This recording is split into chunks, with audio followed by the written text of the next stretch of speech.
You've been lied to about forgiveness. They told you it means weakness, that letting go means letting others win, that to forgive is to forget the pain they caused.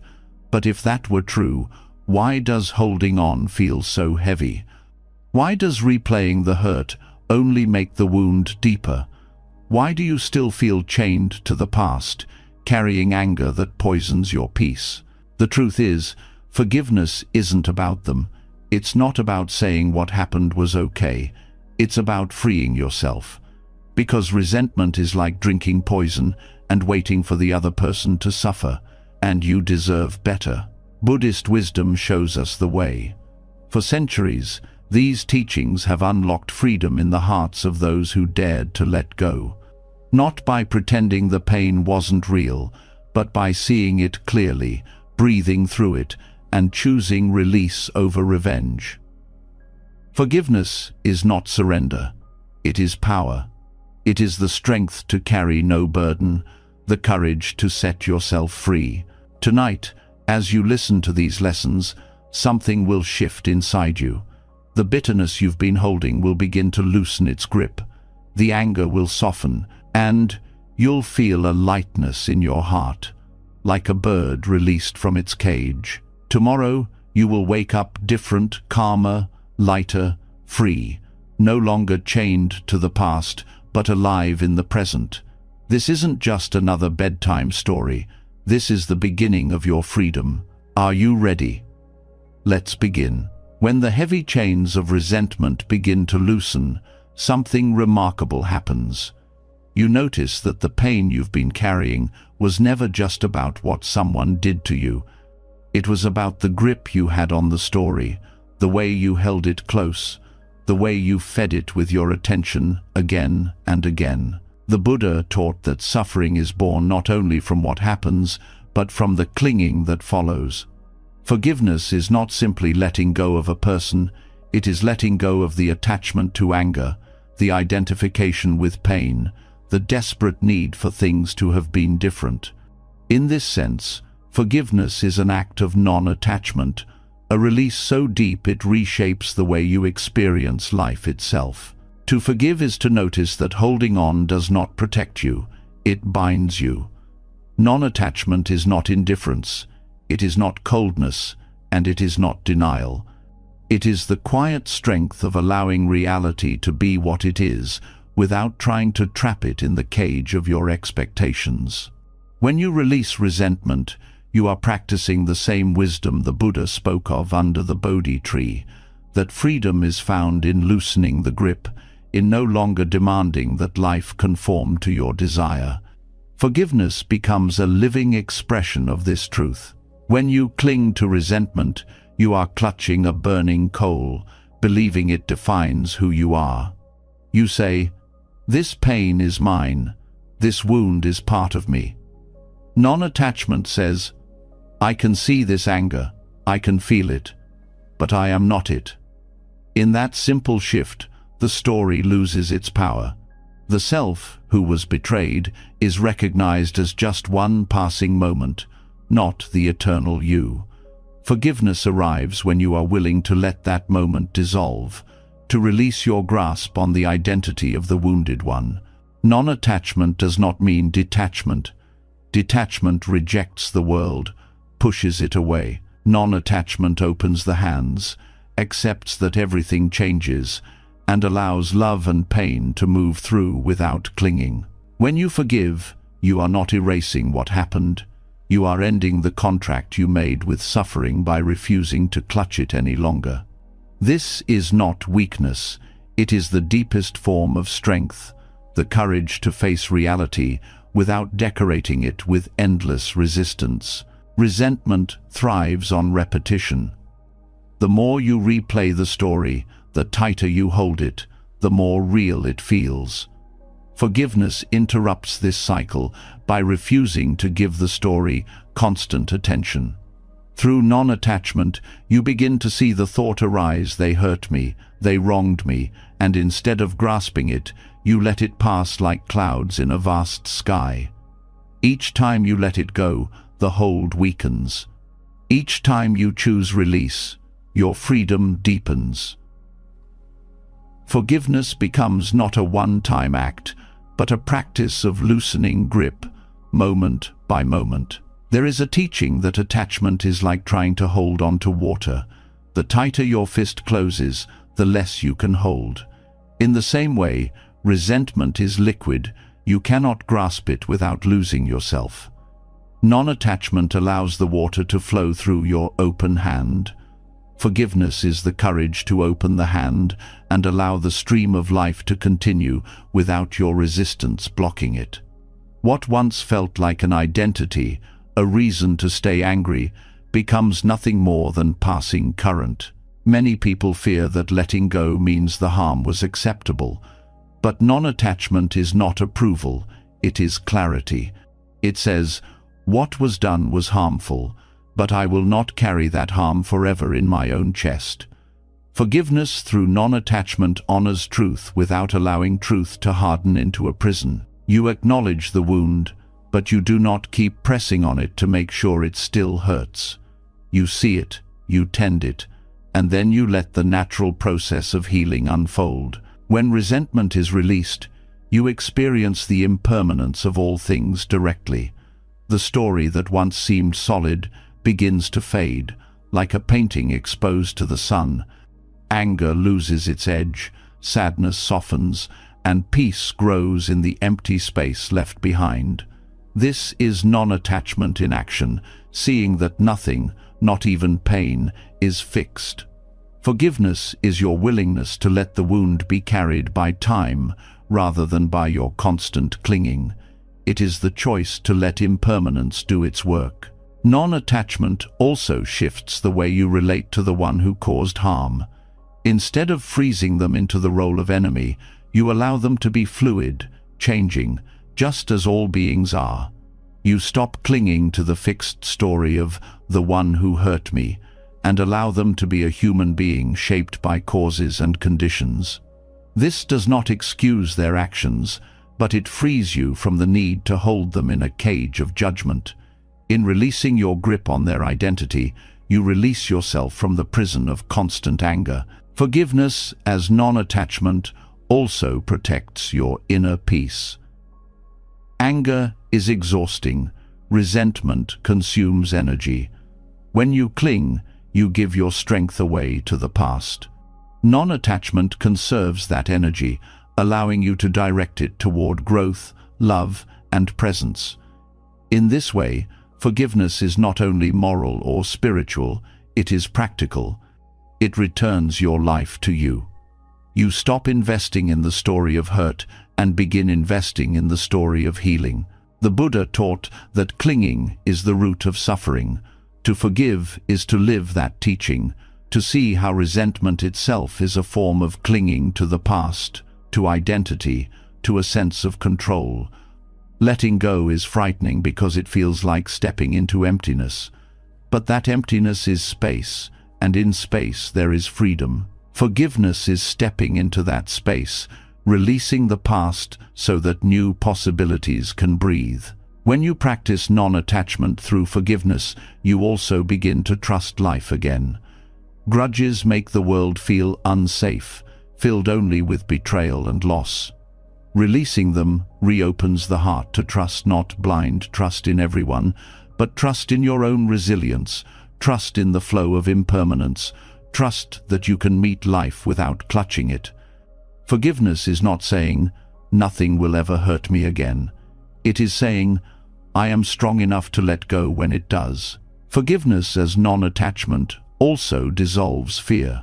Much of what keeps anger alive is fear. Fear that letting go will mean forgetting. Fear that we will be hurt again. Fear that we will lose part of ourselves if we release it.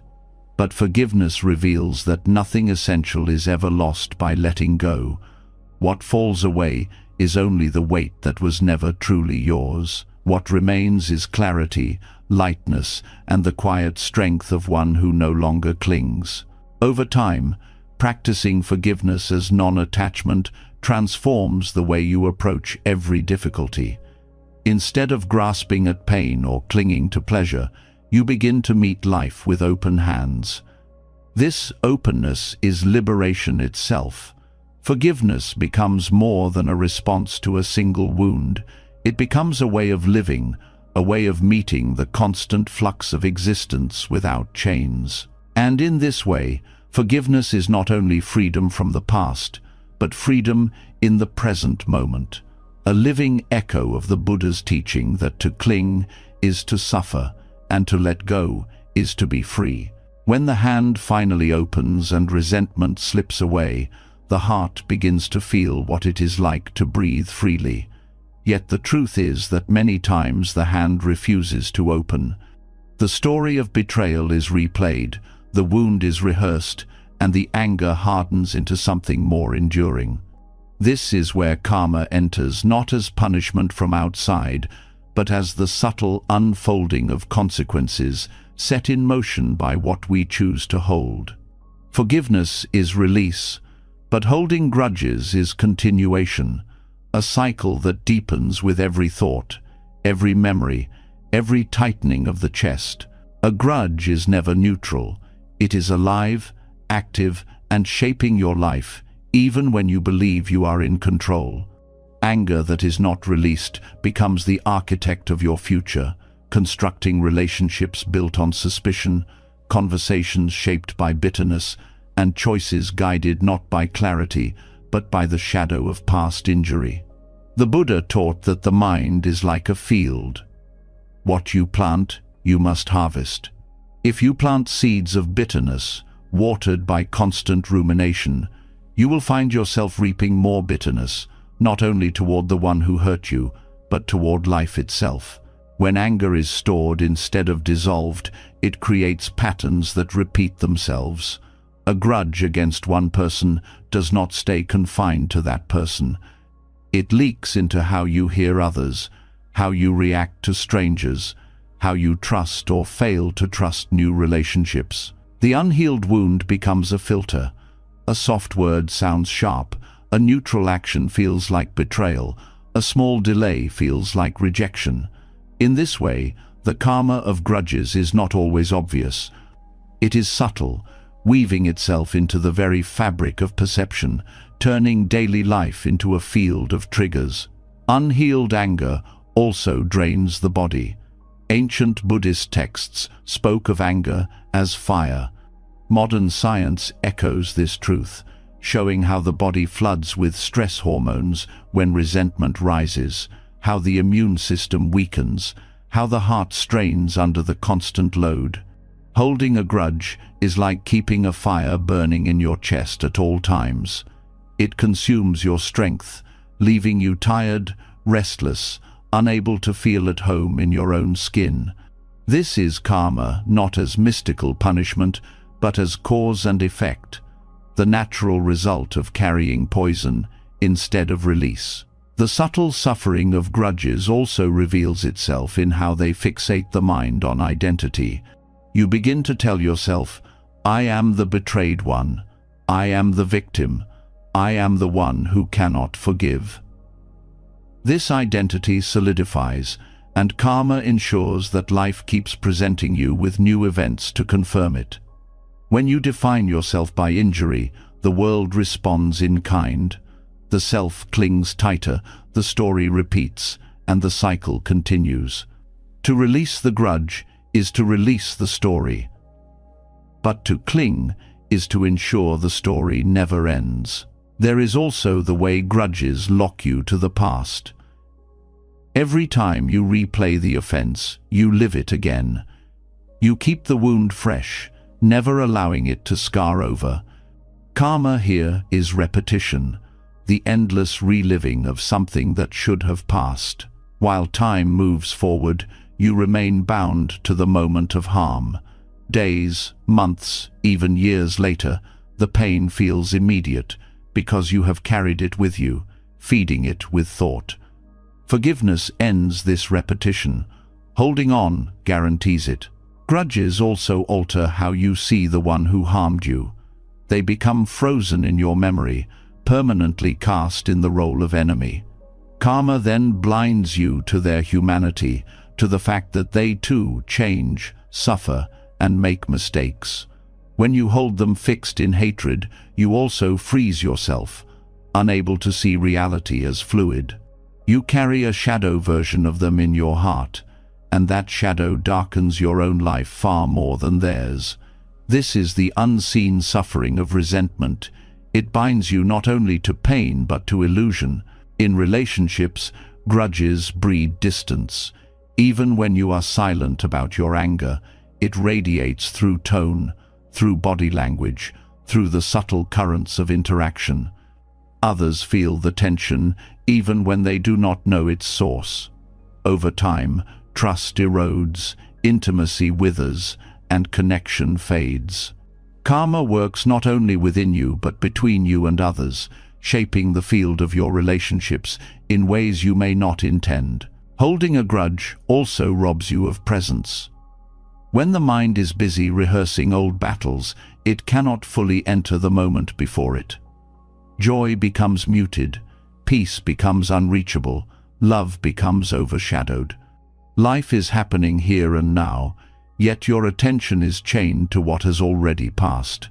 This constant absence is one of the most painful karmic results of resentment. Not only do you suffer from the past, but you also lose the present and blind yourself to the future. Even creativity and clarity suffer under the weight of anger. A mind filled with grudges cannot rest in openness. It circles the same thoughts endlessly, leaving no space for insight, inspiration, or wonder. Forgiveness opens the door to freshness. Resentment closes it, ensuring the mind remains trapped in a narrow hallway with no windows. The karmic result is stagnation, the loss of possibility, the inability to see new paths where they might have appeared. One of the most dangerous effects of grudges is their ability to grow. A small slight, left unchecked, can become a lifelong bitterness. A single wound can expand until it colors every corner of perception. Karma magnifies what is fed. Anger rehearsed once becomes anger rehearsed 100 times. Each rehearsal deepens the groove, until the mind knows no other path but that of returning again and again to the grievance. The small ember becomes a firestorm, not because the offense itself grew, but because you kept breathing life into it. Grudges also influence how you teach others, especially children. A parent who clings to resentment passes that energy along, not through deliberate instruction, but through tone, attitude, and example. Children learn what they see. If they see bitterness, suspicion, and anger, they will mirror it. In this way, unhealed anger does not stop with you. It flows into the next generation, carrying suffering forward into lives that did not even experience the original wound. Karma here is collective, stretching beyond one life into many. Resentment also obscures wisdom.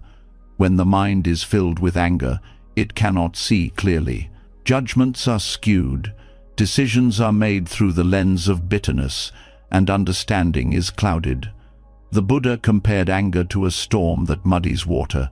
You may hold a vessel of clear water, but once stirred with dirt, you can no longer see through it. Clarity returns only when the storm settles. Forgiveness is the settling of the water. Clinging to grudges keeps it stirred, leaving you blind to the truths that could set you free. The karma of holding grudges is not only about inner suffering, it is also about missed opportunities. Doors that could have opened remain closed because resentment makes you unwilling to step through. Connections that could have been healing are avoided because you assume betrayal will return. Life offers chances for growth, but bitterness blinds you to them. You believe you are protecting yourself, but in truth, you are limiting yourself. The unseen consequence is a smaller life, a life narrowed by the shadows of old pain. At its deepest level, the karma of grudges keeps you bound to samsara, the endless cycle of suffering. Every act of clinging, every refusal to release, ties another knot in the chain. The more knots you tie, the harder freedom becomes. Forgiveness, through non-attachment, unties the knots one by one. Refusal to forgive adds more links. This is not abstract, it is the very process of suffering perpetuating itself. Anger begets anger, bitterness begets bitterness, lifetime after lifetime, unless release interrupts the cycle. What is most tragic is that while you hold the grudge, the other person may move on. They may never think of the harm again, while you continue to suffer. This reveals karma's most subtle teaching. It is not about them, it is about you. Your suffering is the fruit of your own clinging. The grudge is your chain, not theirs. And so the choice becomes clear. You can carry it until it burns you hollow, or you can let it drop and step into freedom. The Buddha compared forgiveness to releasing a bird. The bird does not erase its past flight, but once released, it soars. To hold it is to trap it, to bind it, to keep it from its nature. In the same way, your heart is meant for freedom. Anger is a cage. The karma of grudges is that you remain locked inside it. Forgiveness is the key. The choice of whether to turn it is always yours. When the truth of grudges reveals itself as a chain you forge with your own hands, the next question naturally arises. What about the wounds that cut so deep they feel impossible to release? There are harms so severe that the very thought of forgiveness feels like betrayal of your own pain. These are not the small misunderstandings or fleeting insults of daily life, but the injuries that fracture trust, that alter the course of a life. In the teachings of the Buddha, this territory belongs to the perfection of patience, shanti, a strength so profound it becomes the ground of freedom itself. To forgive what feels unforgivable is not an act of forgetting or denying. It is the highest expression of courage. Patience in Buddhism is not passive endurance, but active resilience, the capacity to meet suffering without collapsing under its weight. Khanti is described as the ability to withstand harm without hatred, to absorb the fire without letting it ignite your heart. When forgiveness meets the extreme, it becomes a practice of transcendent strength, one that turns pain into wisdom. When someone causes deep harm, the first reaction of the mind is resistance. Anger rises as a shield. Hatred presents itself as power. Yet over time, this defense becomes its own prison. The pain remains, kept alive by the energy of rage. What patience offers is not permission for the harm, but liberation from the harm's shadow. To forgive in these cases is to refuse to allow another's actions to dictate the shape of your life. The grudge keeps you tethered to the wound. Forgiveness releases you into a space where healing can finally take root. The perfection of patience teaches that suffering can be transformed rather than merely endured.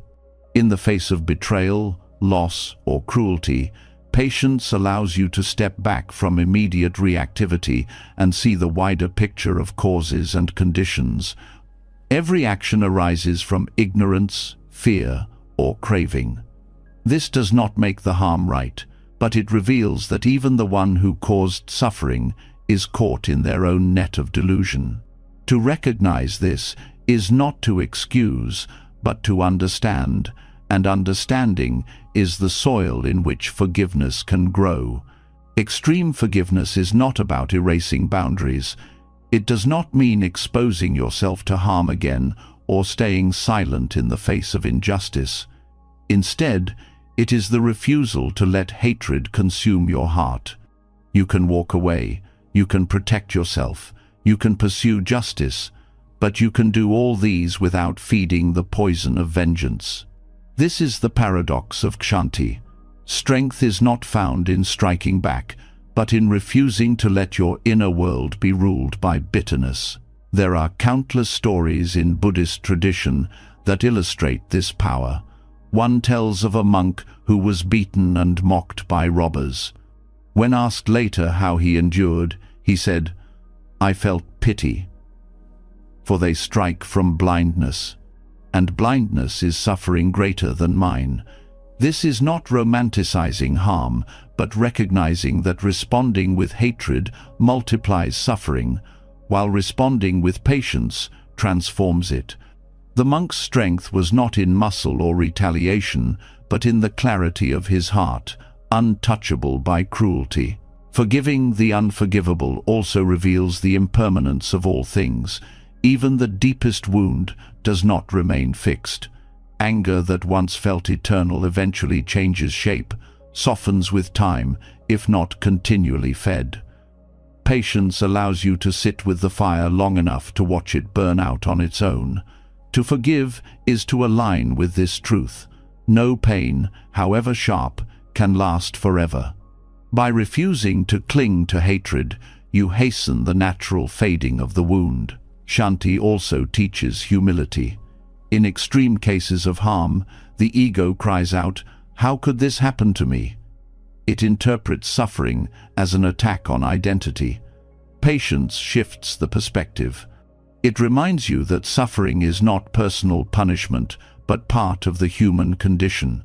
All beings encounter loss, betrayal, and pain.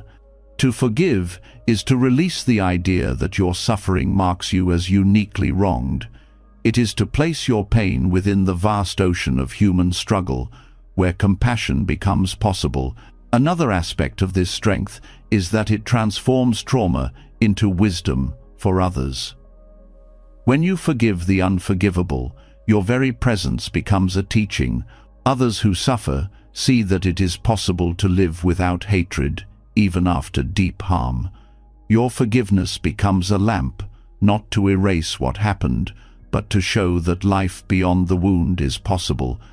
In this way, Shanti is not only for yourself, it ripples outward, healing communities, breaking cycles of vengeance, and planting seeds of peace. In daily life, practicing this level of patience can mean meeting betrayal with clarity instead of retaliation. It can mean sitting with the pain of abandonment without turning it into bitterness toward all.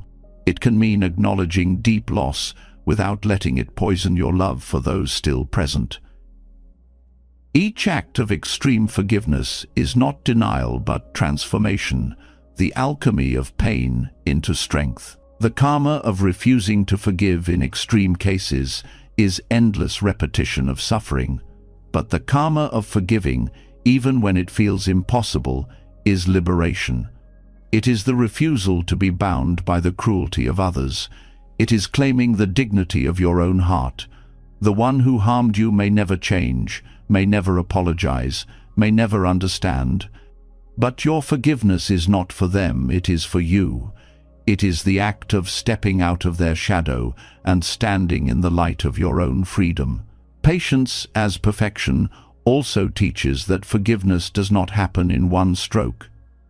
In cases of deep harm, forgiveness unfolds slowly, layer by layer. Some days the heart resists, other days it softens. The practice is not to force forgiveness, but to return again and again to the intention of release. Each return weakens the grip of hatred, like water wearing down stone. Over time, what felt impossible becomes natural. This is the strength of Kshanti, not speed, but endurance. At its highest, forgiving the unforgivable reveals that there is no solid self to protect, no separate enemy to hate. The one who harmed you acted from ignorance, shaped by countless causes beyond their control. You, too, are not fixed. You are a flow of conditions, ever changing. When this truth is seen deeply, forgiveness is no longer a struggle. It is simply the recognition that clinging to hatred in a world of impermanence and interbeing makes no sense. Patience ripens into wisdom, and wisdom ripens into compassion. To forgive in extreme cases is not to say the wound never mattered. It is to say the wound does not own you. It is to reclaim the sovereignty of your heart from the grip of anger. It is to live the Buddha's teaching that hatred is never ended by hatred, but only by love.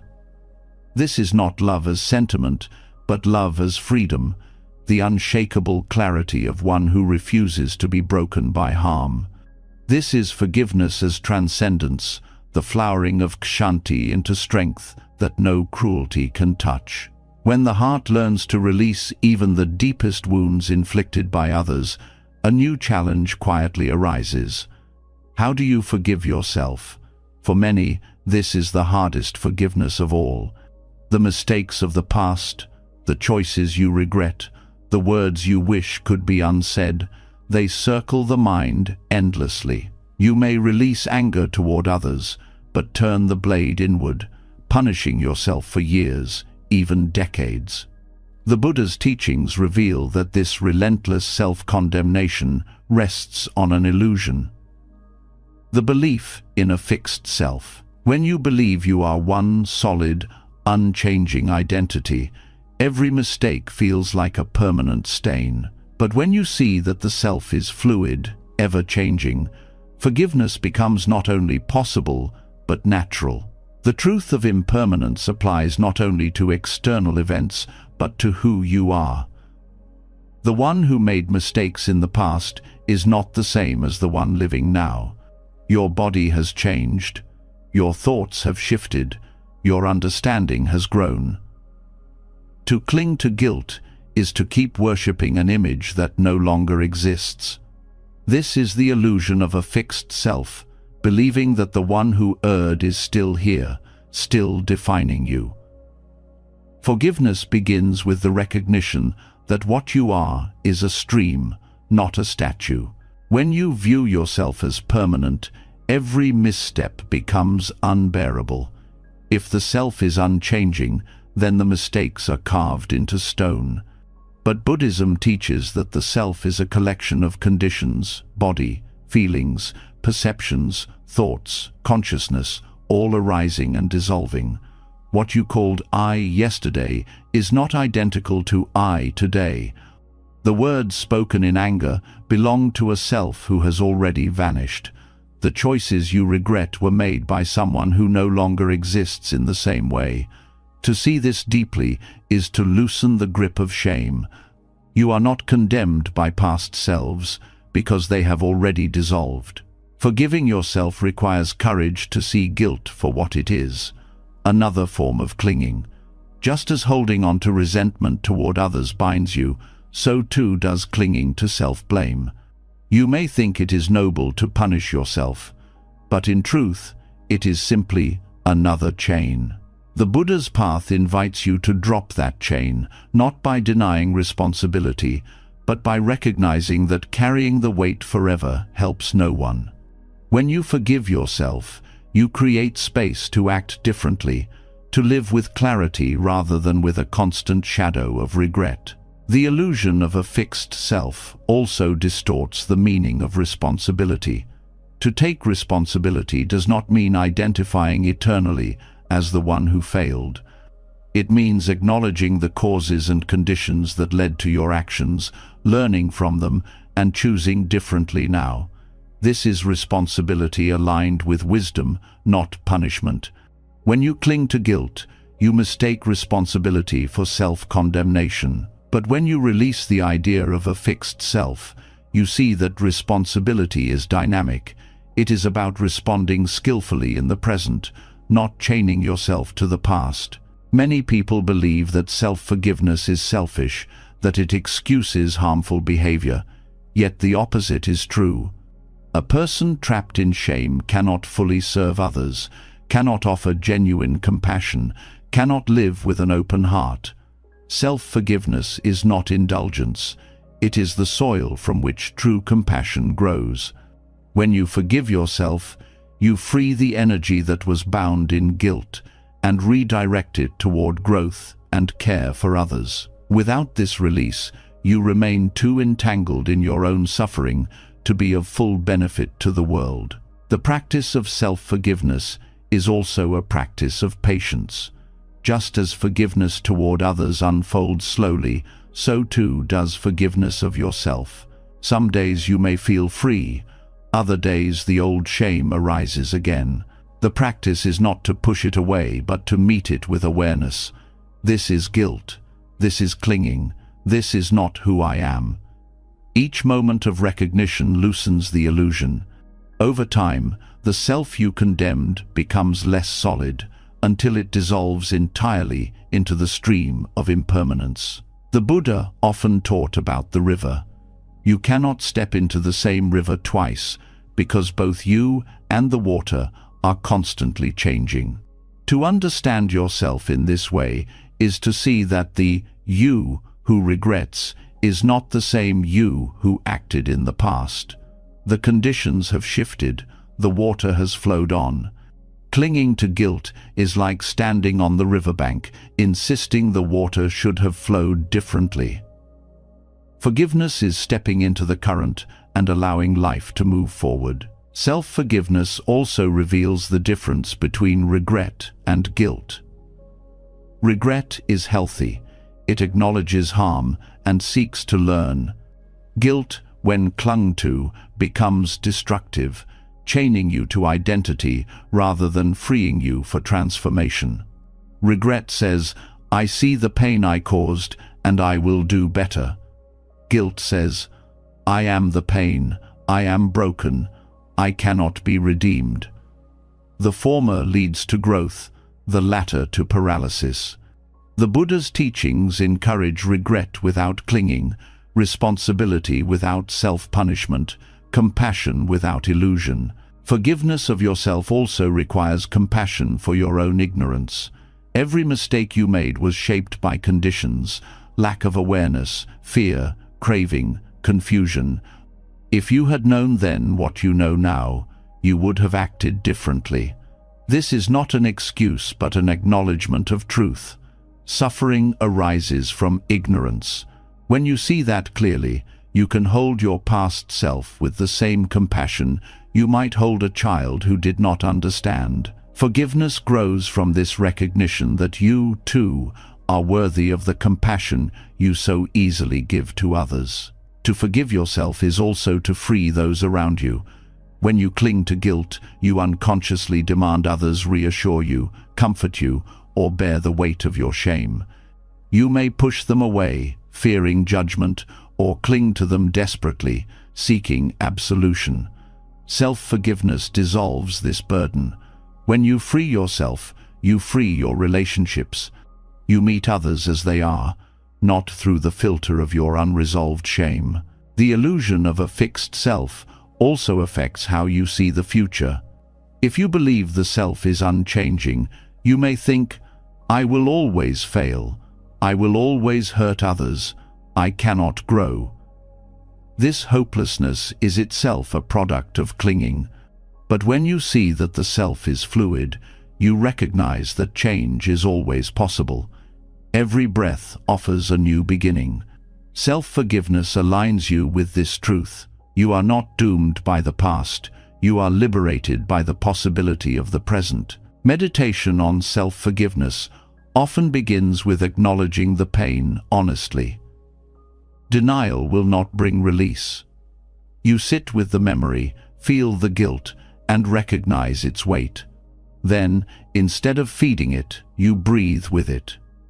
You remind yourself, this was a moment shaped by conditions. This was not a permanent identity. Slowly, the sharpness softens. Each breath releases a little of the weight until the memory no longer defines you. This is not forgetting, but transforming, turning a wound into wisdom. Another practice is metta, loving kindness directed inward. Many people find it easy to send kindness to friends, even to strangers, but difficult to send it to themselves. Yet self-forgiveness requires this very act. To sit quietly and repeat, may I be free from suffering, may I forgive myself, may I find peace, is to counter the inner voice of condemnation. Over time, these words shape the heart, reminding it of its own worthiness. Forgiveness grows not from force, but from gentle cultivation. The deepest level of self-forgiveness comes when you see directly that there is no permanent self to forgive. The one who made mistakes was a collection of conditions already gone. The one who blames is another collection already changing. When this is seen, forgiveness is no longer an act. It is the natural response to truth. Without a fixed self, there is no one to condemn, no one to carry guilt, only the flow of life learning from itself. In this recognition, the weight drops effortlessly. To live with self-forgiveness is to embody freedom. It does not mean you will never err again, but it means you will not carry errors as eternal chains. You meet each moment fresh, responsible but not shackled, aware but not self-punishing. This way of living transforms how you meet others as well. For when you forgive yourself, you naturally extend the same compassion outward. Your life becomes a mirror of the Buddha's teaching. To cling is suffering. To release is liberation. Forgiving yourself is not indulgence. It is not escape. It is not denial.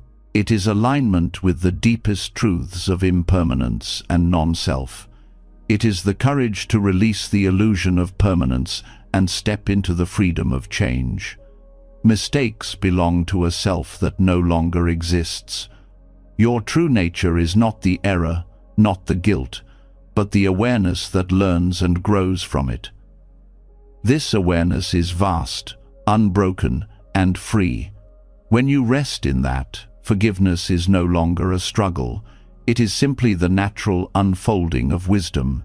When the heart begins to soften toward itself, and the weight of guilt is seen as belonging to a self that no longer exists, a deeper truth starts to unfold.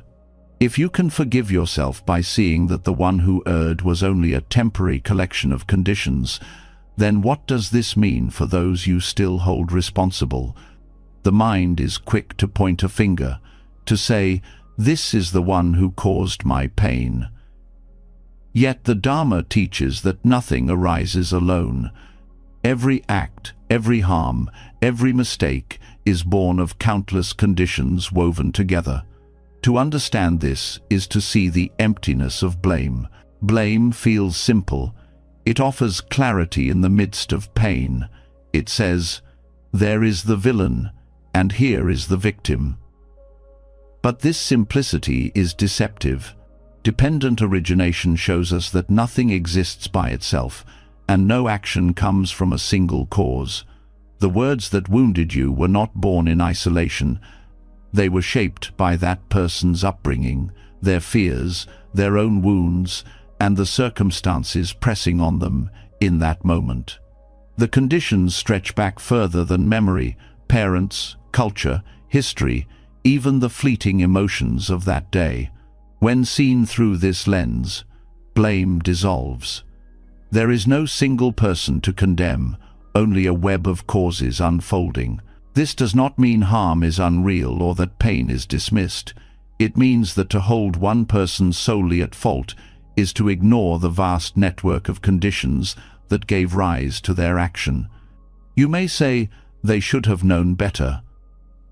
But knowledge itself is a condition, arising from what one has been taught or denied.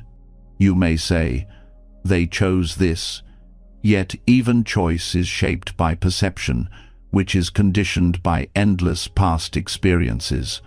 The more deeply you look, the less you can find a single, isolated doer. The act exists, the pain exists, but the solidity of blame begins to fade. Seeing the emptiness of blame does not excuse cruelty. It transforms how you relate to it. Instead of pouring all your energy into condemnation, you open space for understanding. Understanding does not erase accountability, it deepens it. When you see that harm arises from conditions, you also see what conditions must be changed to prevent its repetition. Blame locks the story into good and evil. Understanding opens the possibility of transformation. When you cling to blame, you also cling to the illusion of a fixed self in the other. You freeze them in the moment of their worst act and deny them the capacity to change. This freezing harms you as well. for you bind yourself to an image that may no longer be real. To see dependent origination is to see fluidity. The one who harmed you yesterday is not identical to the one before you today. Clinging to blame traps both of you in the past. Letting it go allows both of you the chance to step into the present. Blame also narrows perception. When you label someone as the cause of your suffering, you filter every action through that lens. Even their kindness becomes suspect. Even their attempts at repair are dismissed.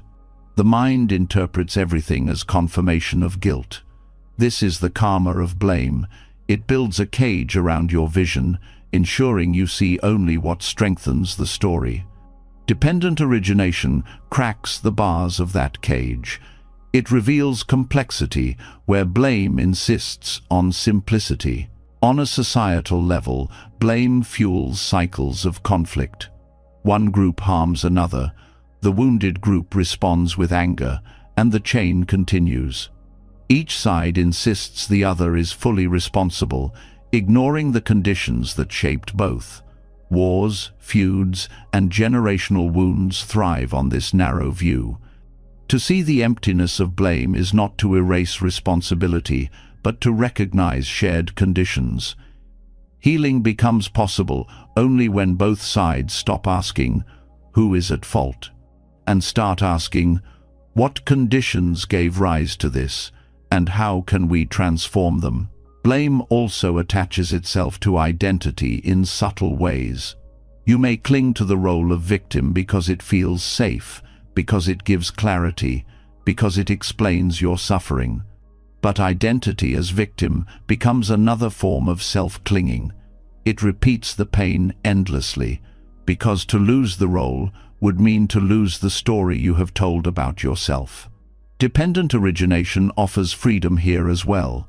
It reveals that even victimhood is not fixed, that you are not bound to the role forever. The conditions that created suffering need not define who you are. In personal relationships, letting go of blame allows genuine connection to re-emerge. When you stop freezing another person as the villain, you can see the fuller picture of who they are: flawed, shaped by pain, but also capable of growth. Blame hardens the heart. Seeing dependent origination softens it. You may still choose distance if safety requires it, but the distance is not poisoned by hatred. It is clarity without the extra weight of bitterness. The emptiness of blame also reveals the futility of vengeance.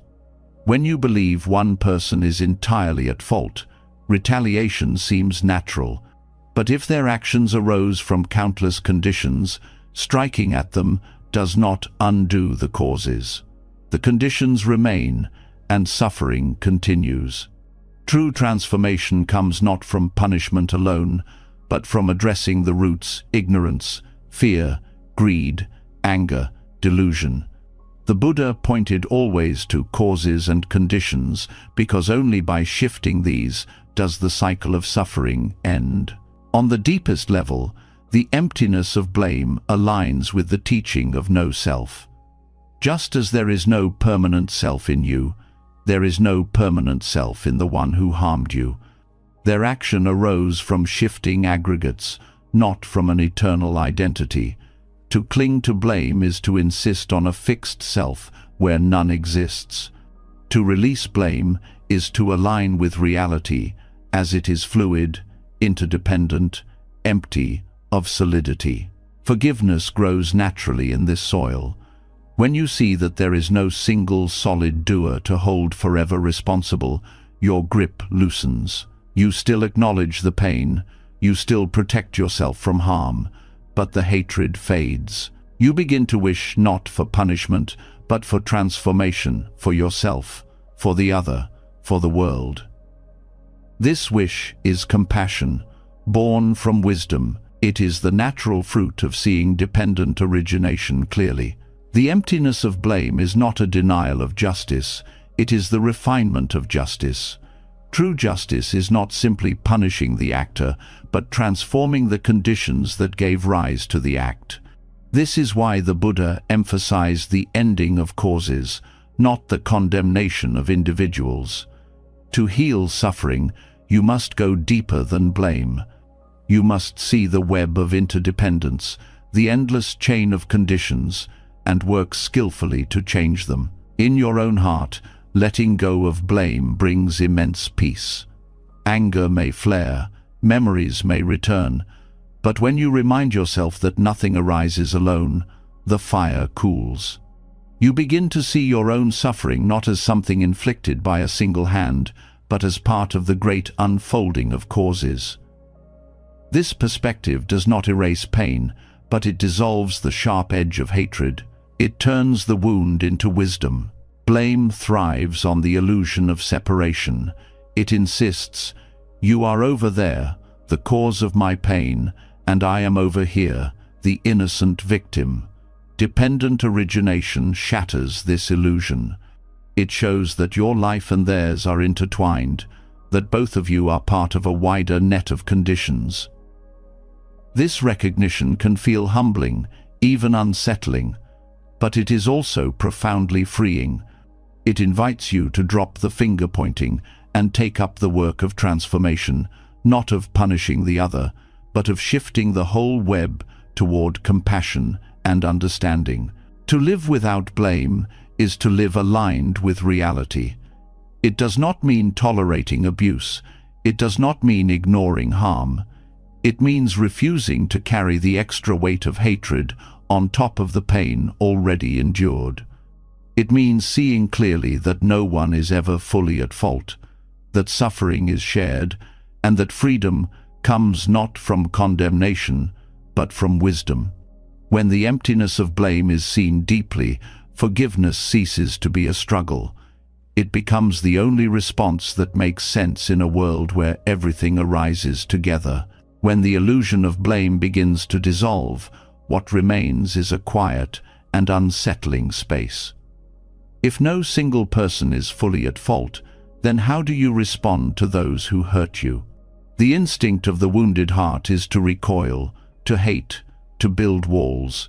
Yet the Dharma invites us into something deeper, something that feels almost impossible at first: compassion for the aggressor. This is not weakness, nor is it denial. It is the radical recognition that those who harm are themselves suffering, and that their cruelty is often the echo of their own pain. To see the suffering of the one who caused your suffering requires extraordinary courage. Anger makes them appear powerful, malicious, even invincible. But when you look beneath their actions, you find fear, ignorance, insecurity, and despair. A harsh word is often rooted in someone's own lack of self-worth. Violence is often born from fear and helplessness. Betrayal is often the result of craving or confusion. These conditions are not excuses, but they reveal the truth. The aggressor is not a monster, but a being drowning in their own delusion. Compassion does not mean forgetting what they did, nor does it mean accepting further harm. It means refusing to dehumanize them. When you strip away the layers of hatred, you begin to see that the aggressor is trapped, just as you once were caught in cycles of craving, fear, and ignorance. Their aggression is not strength, it is their prison.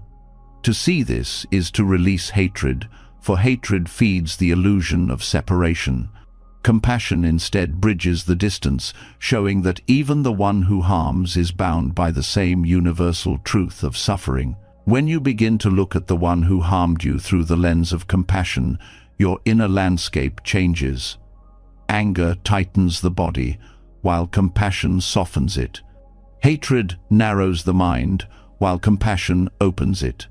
This shift is not for them, it is for you.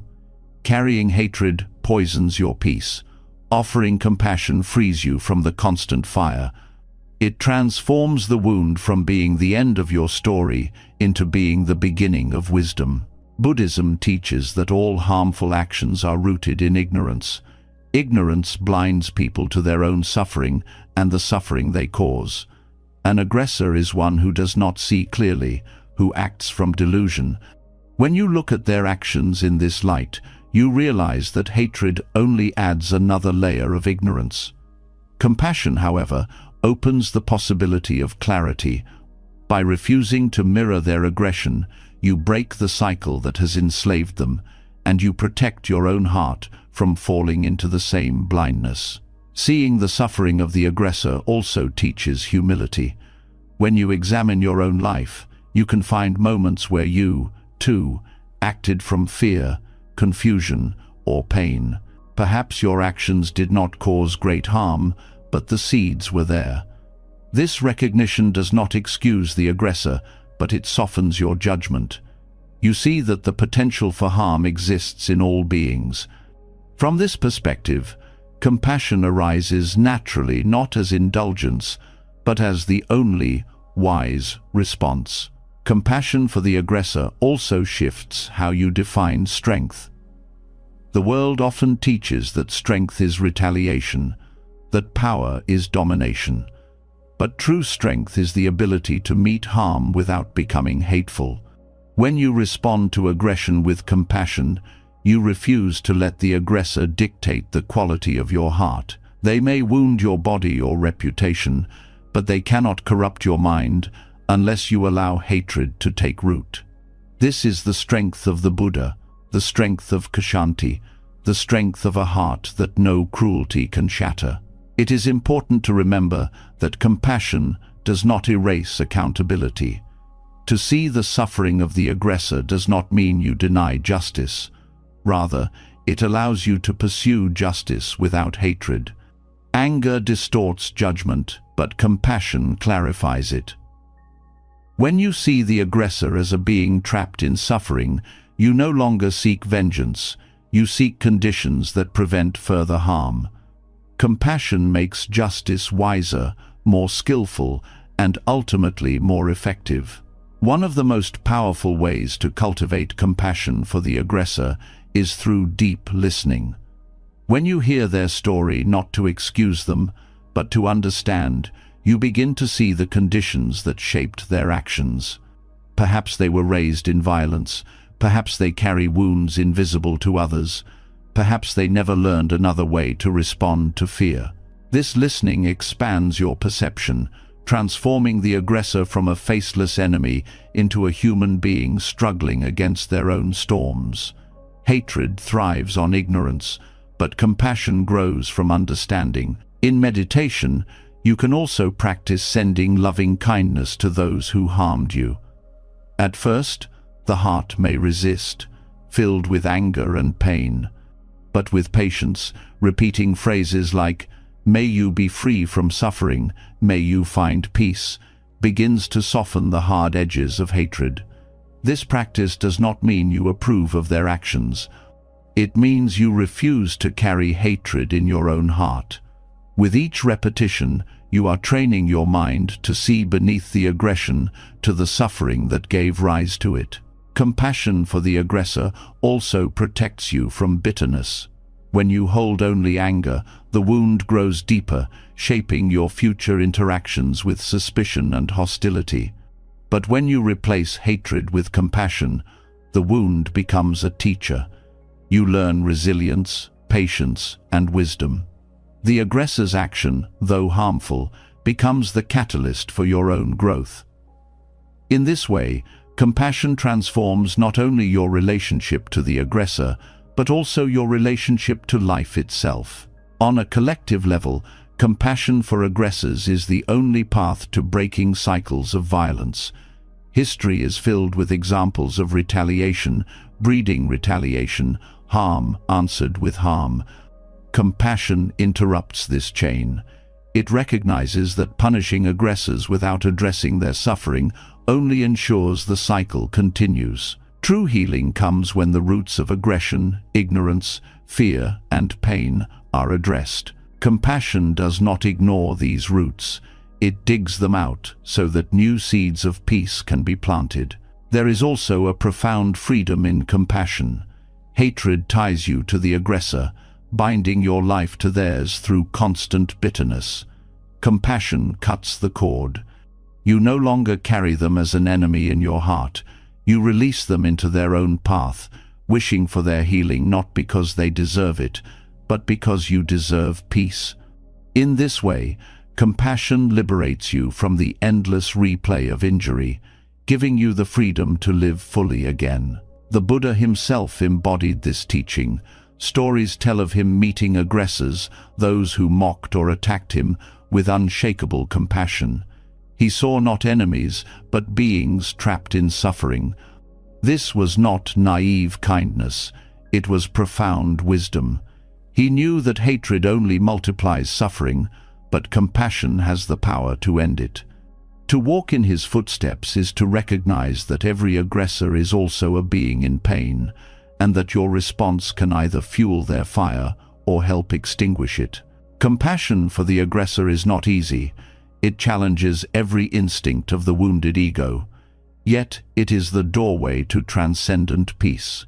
When you choose compassion over hatred, you step out of the cycle of suffering and align with the deepest truths of the Dharma.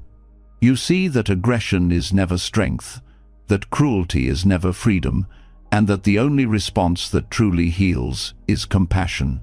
This compassion is not softness, it is the strongest force in existence, the only one capable of transforming hate into love and suffering into wisdom.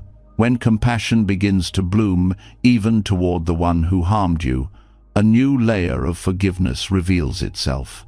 Not every wound can be spoken about. Not every relationship allows reconciliation. Sometimes the other person is unwilling to hear you.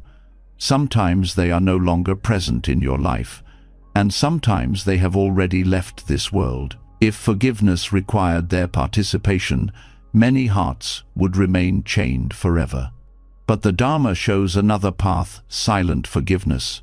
A release so deep it does not need words, acknowledgement, or apology. It is forgiveness carried out in the secret chambers of the heart, where true freedom always begins. Silent forgiveness is often the most powerful because it is not dependent on anyone else.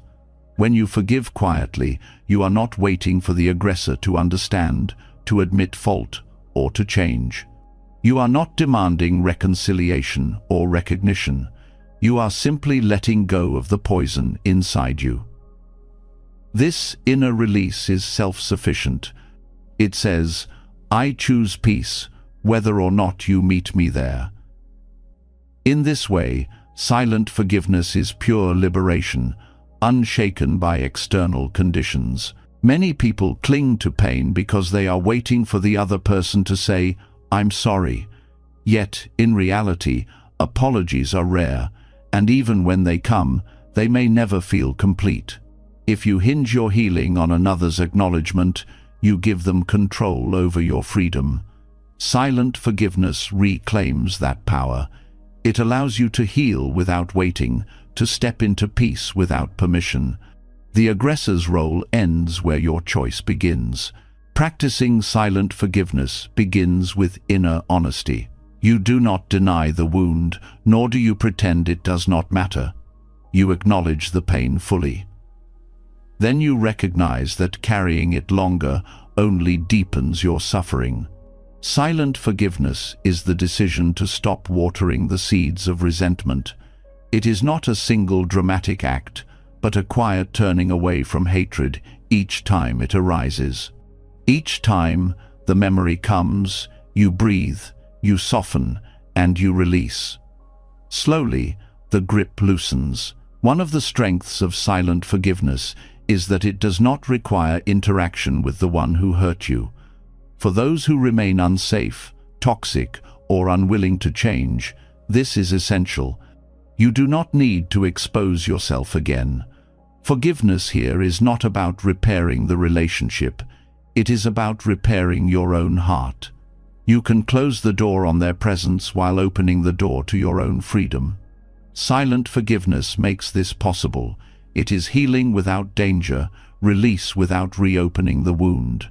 Silent forgiveness also protects dignity. Sometimes speaking forgiveness aloud is met with rejection, denial, or mockery. The other person may refuse responsibility or dismiss your pain. In such cases, words can even deepen the wound. But forgiveness that lives silently within cannot be touched. No one can reject it, no one can twist it. It belongs fully to you, secure and invulnerable. This inner release also honors impermanence. Life is fleeting, and often we wait too long, hoping for closure that never comes. Silent forgiveness is not about waiting. It is about meeting each day without dragging yesterday's chains. By choosing release now, you honor the truth that the present is all that is guaranteed. To carry grudges into each new moment is to waste the only time you truly have. Silent forgiveness ends that waste. Silent forgiveness is also deeply connected to compassion. When you forgive inwardly, you are not declaring someone innocent or excusing their harm. You are acknowledging their suffering quietly, without needing to tell them. You recognize that their action was rooted in ignorance or pain, and instead of hardening around it, you soften. This does not need to be said aloud. Compassion is most powerful when it flows silently, requiring no audience, no reward, no recognition. Meditation offers a natural way to practice silent forgiveness. When the face of the one who harmed you appears in your mind, you may feel resistance, anger, sorrow. Instead of pushing these feelings away, you hold them in awareness. You breathe into the tension, and with each exhale, you let go of a little of the weight. You may silently repeat phrases of release. I let go of this pain. I forgive for my own peace. Over time, the charge of the memory weakens. This inner work transforms resentment into space. Silent forgiveness also dissolves the illusion of dependence. Often, people think they need others to validate their pain before they can release it. But the Buddha taught that freedom is always found within. You do not need anyone else's permission to forgive. Silent forgiveness is the living proof of this. It shows that the power to be free has always been yours, independent of apology, explanation, or reconciliation. This path also teaches humility. Sometimes words of forgiveness can carry subtle pride, a sense of superiority. I forgive you because I am above what you did. Silent forgiveness strips away this ego. When forgiveness happens in silence, it is only for the sake of release, not for recognition. It is humility in action, the pure act of setting yourself free without expecting anything in return. Silent forgiveness is especially valuable when the one who harmed you has passed away. Many people carry resentment toward the dead, replaying what cannot be changed. Waiting for closure in these cases is futile. Silent forgiveness becomes the only path. You release them quietly, not by receiving their apology, but by recognizing that holding anger against the dead only prolongs your own suffering. In this way, forgiveness honors life and death alike. On a deeper level, silent forgiveness is aligned with the teaching of emptiness. Words belong to the realm of form, but true forgiveness transcends form. It is not about saying or hearing the right things. It is about dissolving the grasping within your own mind. When you forgive silently, you embody emptiness. You see that nothing is fixed, not even the roles of victim and aggressor. All is fluid, all is interdependent, all is passing. Release arises naturally from this insight. Silent forgiveness also prevents forgiveness from becoming performance. In some cultures, people are pressured to forgive publicly, to make a show of reconciliation, even when the heart is not ready. This can create false healing, where the wound remains hidden under polite words. Silent forgiveness avoids this trap. It is authentic because it does not require display. It is between you and your own heart, invisible to others, but radiant within. Over time, silent forgiveness brings a sense of deep inner peace. There may never be reconciliation, The relationship may never be healed, yet your heart is no longer heavy. You walk lighter, speak softer, breathe freer. Silent forgiveness is not about changing the past, but about reclaiming the present. It is the quiet strength of a heart that no longer clings to pain. This kind of forgiveness also reveals that reconciliation is not always necessary for healing. Some people may never acknowledge the harm they caused. They may deny it forever. But your freedom does not depend on their honesty. Silent forgiveness bypasses their denial. It heals you directly, without needing their cooperation. This independence is a form of liberation that cannot be taken away. Ultimately, silent forgiveness is the highest expression of self-respect. It says, "I will not allow hatred to live in me, no matter what you did." It reclaims authority over your inner world. The aggressor may have taken something from your past, but silent forgiveness ensures they do not take your future. It is the ultimate act of reclaiming power, done quietly, without needing to announce it, because the peace itself is enough. Silent forgiveness is not silence born of repression. It is silence born of wisdom. It is the understanding that words are not always needed for release. The heart knows when it has let go, and in that knowing, freedom arrives quietly, invisibly, yet profoundly real. When forgiveness has been practiced silently, without demanding recognition or apology, the heart begins to sense something even greater. Letting go in silence shows that peace is possible even without reconciliation. But there is another layer of meaning hidden within this act. Forgiveness is not only about freeing yourself, it is also about giving something away. In Buddhist thought, generosity, or dana, is the first of the perfections, the foundation of all spiritual growth. To forgive is to give, to offer freedom not only to yourself, but to the one who harmed you. Forgiveness becomes an act of generosity, a gift that transcends words, a gift that requires no wrapping, only courage. When we think of generosity, we often think of material gifts, food, money, time. But the Dharma teaches that the highest form of giving is not always tangible. It is the giving of fearlessness, of kindness, of release. Forgiveness is this kind of gift. When you forgive, you offer the other person release from the prison of your judgment. You give them the chance to exist beyond the shadow of what they did. Whether or not they know it, whether or not they accept it, the generosity of forgiveness opens a door for them. In giving it, you also open a door for yourself. Forgiveness as generosity is radical because it goes against the instinct of the wounded ego. The natural impulse is to withhold, to punish, to keep the other chained by your anger.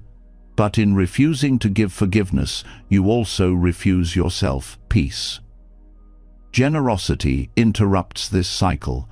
To forgive is to give the one thing the ego resists giving, freedom. In that giving, the heart expands.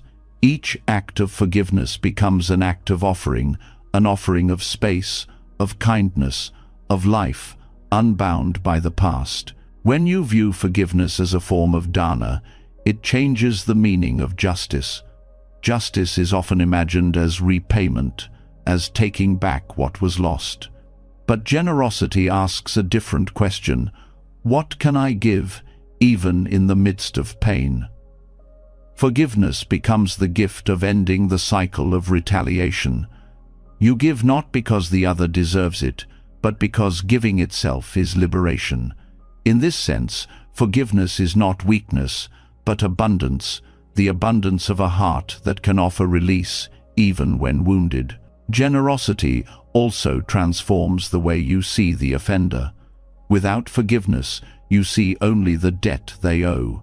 With forgiveness, you see an opportunity to give. This does not mean erasing accountability or pretending nothing happened. It means shifting from a mindset of scarcity, where every harm must be repaid, to a mindset of abundance, where peace can be offered without losing anything. Forgiveness becomes the gift that multiplies itself. In giving peace, you find peace. There is also a profound humility in treating forgiveness as dana.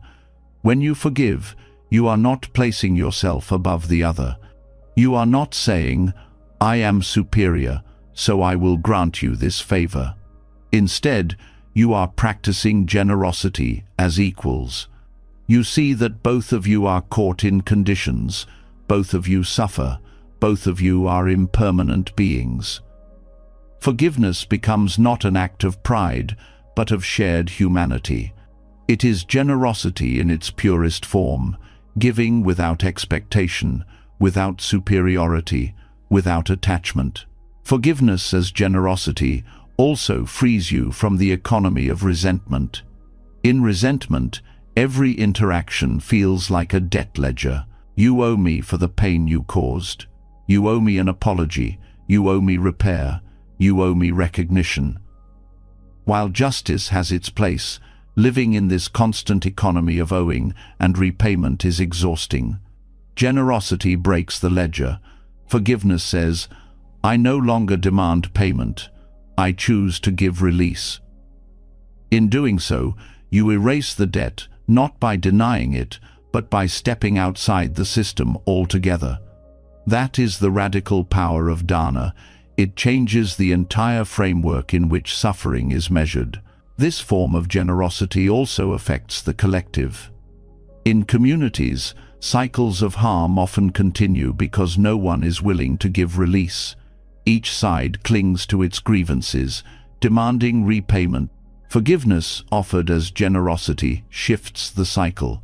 One act of release inspires another, softening hearts, changing the culture of interaction. What begins as one person's inner choice becomes a communal transformation. Forgiveness, practiced as dana, becomes a ripple that extends far beyond the individual. On a more intimate level, treating forgiveness as generosity nourishes your own heart.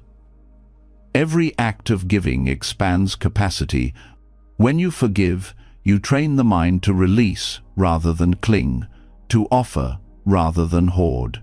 This is why generosity is considered the foundation of Buddhist practice.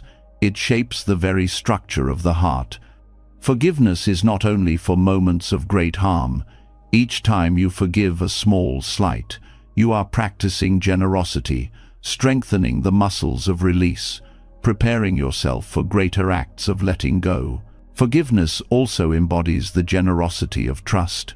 When you forgive, you are giving the other person the chance to grow beyond their mistake.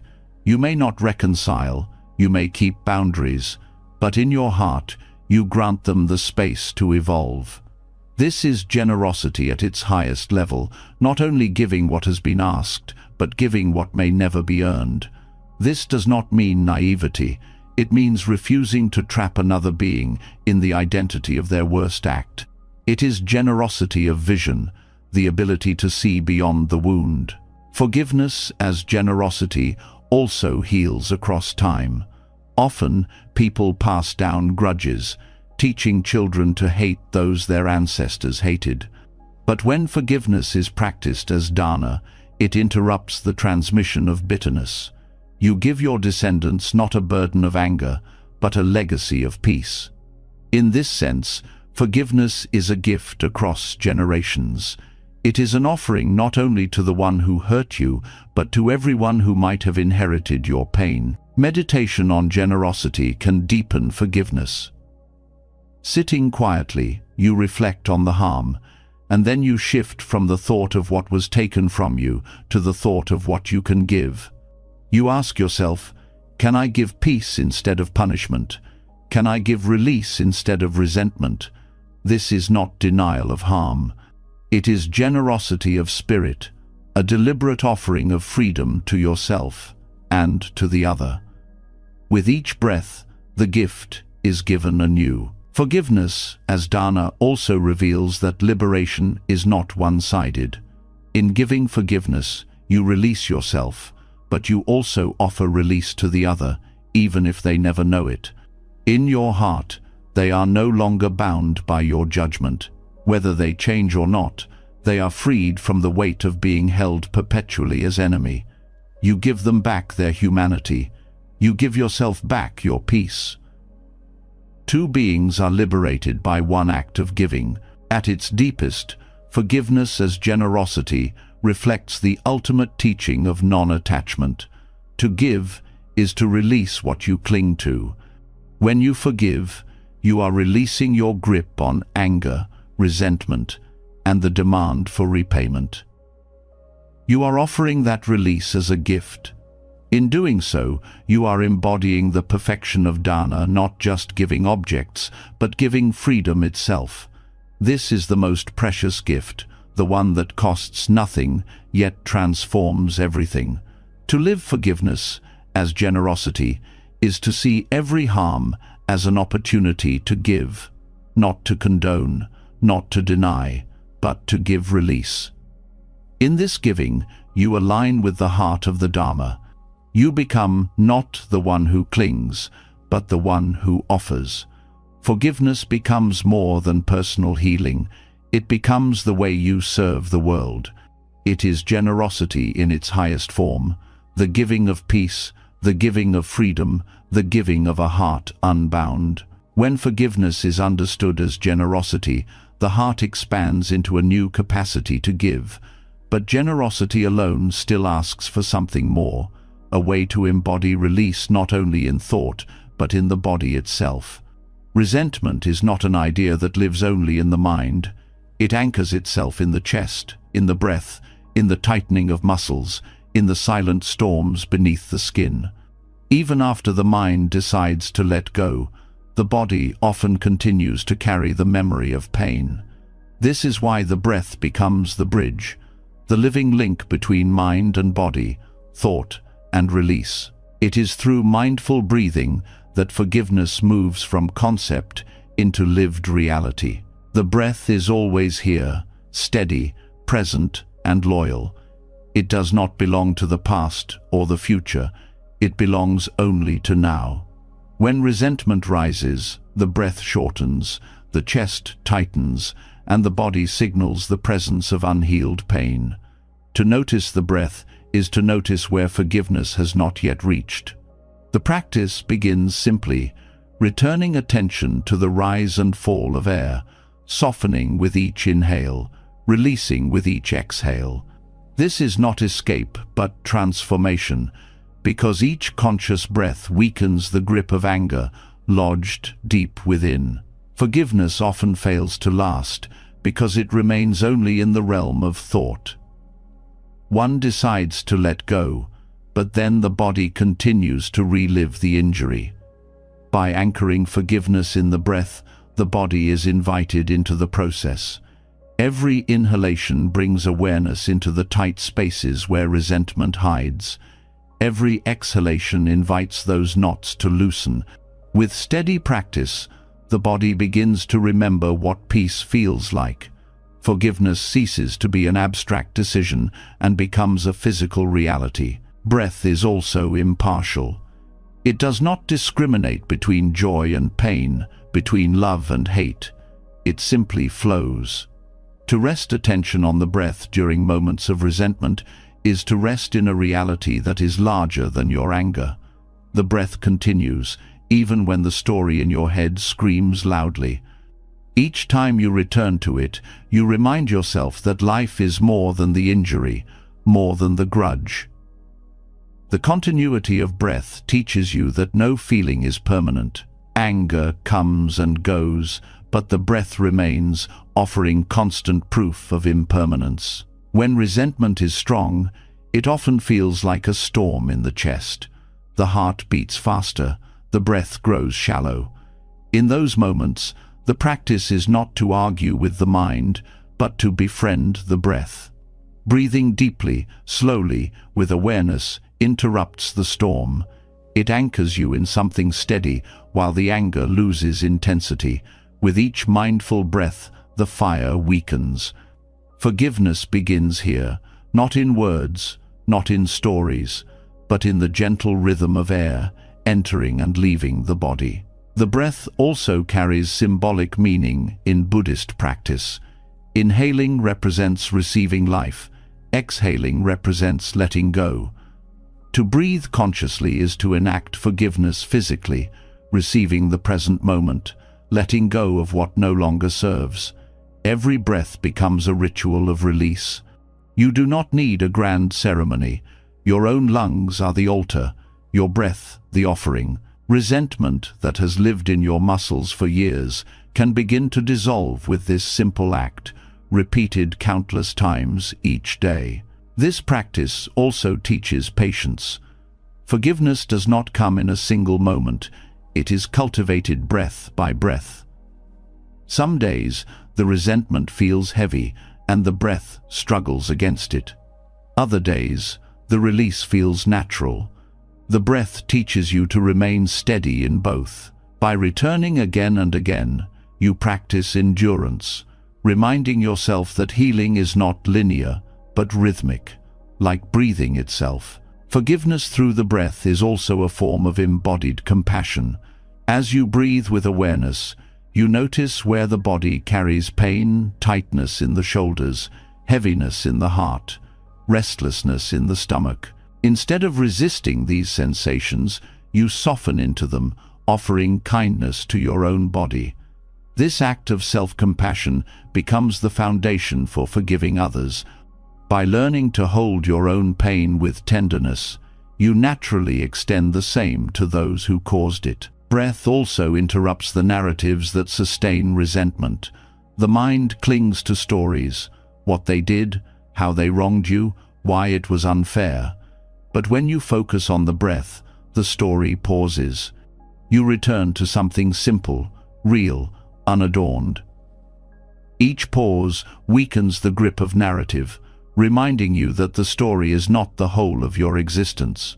The breath gives you space between thought and reaction, space wide enough for forgiveness to grow. Mindful breathing also aligns with the teaching of non-self. The breath does not belong to me or them. It flows in and out without ownership. When you rest in the breath, the boundaries between self and other soften. The anger you held as mine becomes less solid. Forgiveness arises naturally in this space where separation loses its sharpness. Breathing together in a sangha, or even silently in solitude, reveals the truth of interbeing. We share the same air. We are sustained by the same rhythm. How then can hatred truly last? In moments of conflict, the breath can serve as a direct tool of transformation. Before responding to harsh words, one conscious breath can change the entire outcome. In that breath, you prevent yourself from speaking words you cannot take back. In that pause, you give yourself time to remember compassion. This is forgiveness in action, not delayed to the future but practiced in real time, breath by breath. The breath also connects you to the vast lineage of practice. For centuries, monks, nuns, and lay practitioners have used mindful breathing as a path to liberation. When you breathe consciously, you join this timeless stream. The same breath that calmed ancient practitioners calms you now. This continuity offers strength, reminding you that forgiveness through the breath is not a private act, but part of a universal practice that has carried countless beings to freedom. Silent forgiveness, generosity, compassion, all of these need embodiment, or else they remain fragile. The breath anchors them, makes them real. Forgiveness ceases to be a distant ideal and becomes a lived practice, available with every inhale and exhale. No ritual is more accessible, no tool more immediate. You carry it with you always. The only question is whether you choose to use it. By treating the breath as a bridge, you invite forgiveness into every corner of your being.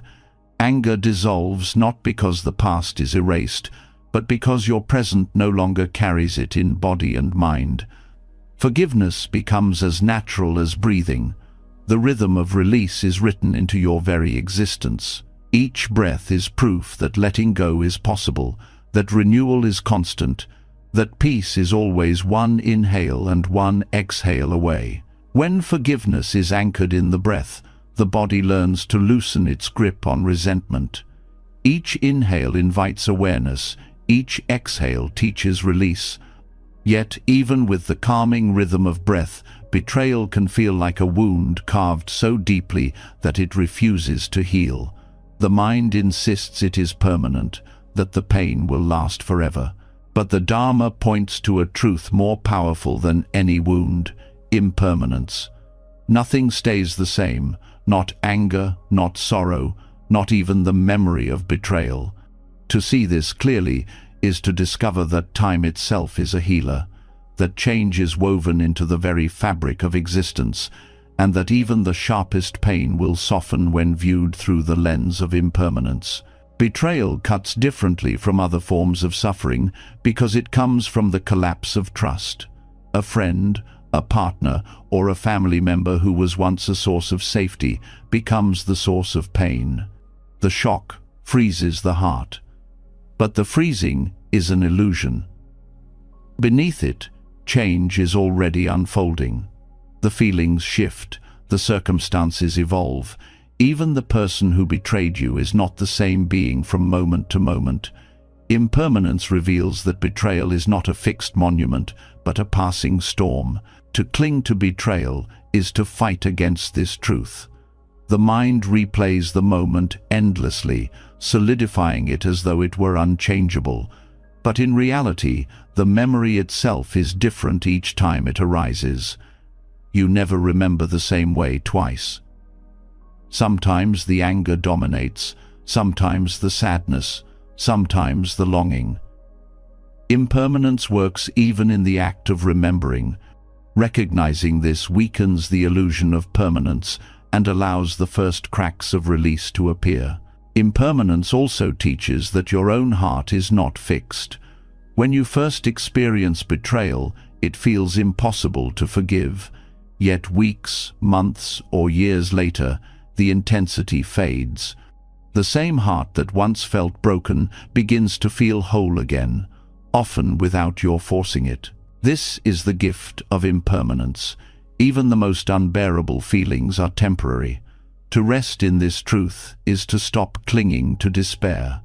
You begin to trust that pain is not endless, that healing is not only possible, but inevitable when you allow change to happen. Betrayal often gives rise to identity. I am the one who was deceived. This identity can become heavy, shaping your life long after the event. But impermanence reveals that even this identity is unstable.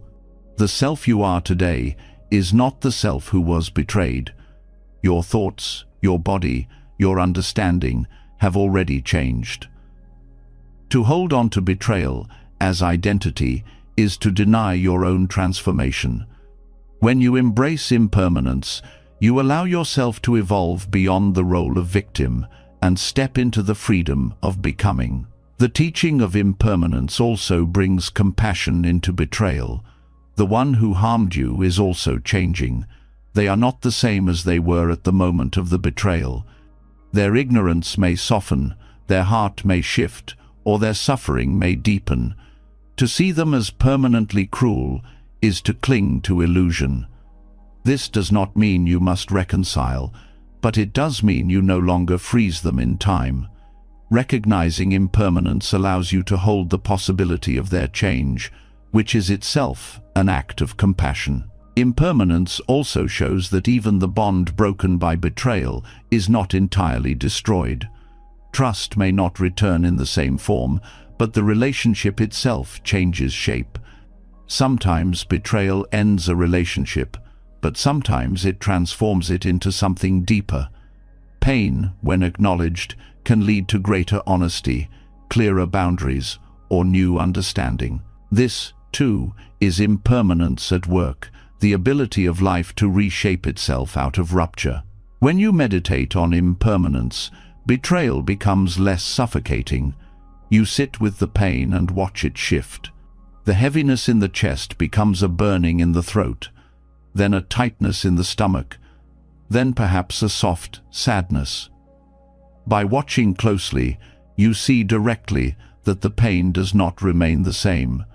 This insight cuts through the illusion of permanence. It shows you that the wound is not fixed, but alive, and because it is alive, it can also heal. Impermanence also interrupts the craving for certainty. Betrayal often leaves you longing for explanations, for guarantees that it will never happen again. But certainty is an illusion. To rest in impermanence is to accept that all relationships, all feelings, all bonds are fragile and shifting. This acceptance does not lead to despair, it leads to freedom. You no longer demand impossible guarantees. You learn to meet life as it is, fluid, uncertain, ever-changing. Forgiveness grows naturally in this space because you stop fighting against the truth of change. Impermanence transforms betrayal into a teacher of compassion. By experiencing your own pain, you begin to understand the pain of others. Just as your suffering is temporary, so too is theirs. The anger that drove them, the ignorance that blinded them, these too are impermanent.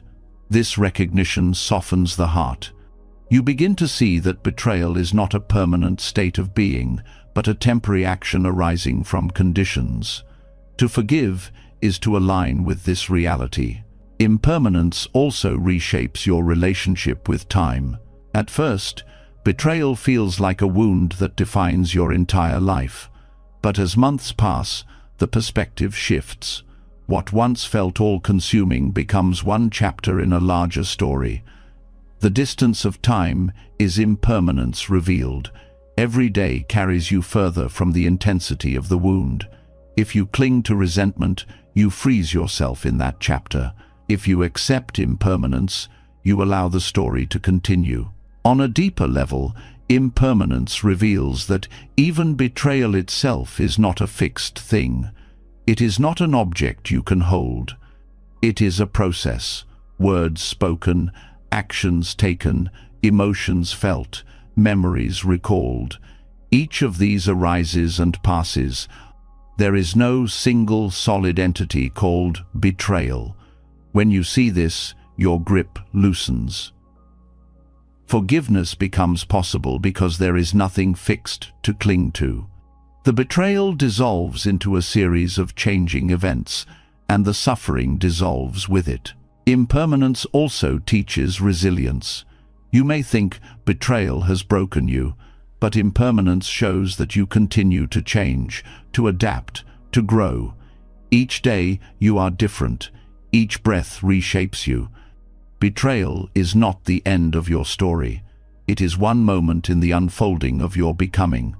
To trust impermanence is to trust your own capacity to rise again. In this way, betrayal itself becomes a teacher of the Dharma.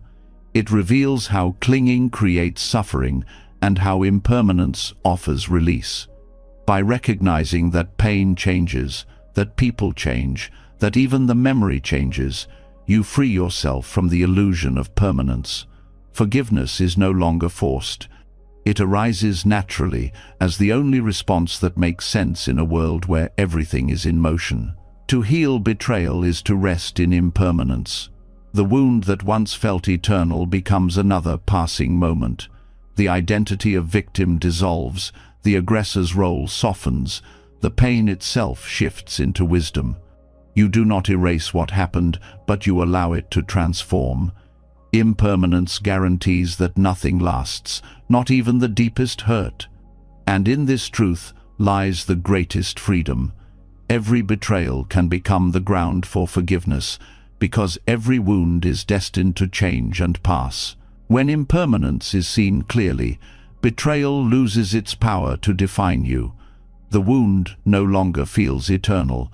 The role of victim begins to dissolve, and the pain itself reveals its changing nature. But while impermanence soothes the heart with the truth that nothing lasts, there is still another layer to face the raw fire of anger. Betrayal, loss, and injury often leave behind a heat that lingers in the chest. a restless energy that refuses to disappear on its own. Suppressing this fire only burns inward, and releasing it blindly burns outward. The path of forgiveness offers another way: to transform anger into wisdom, to channel its heat into clarity, its intensity into courage, its power into a force that protects rather than destroys.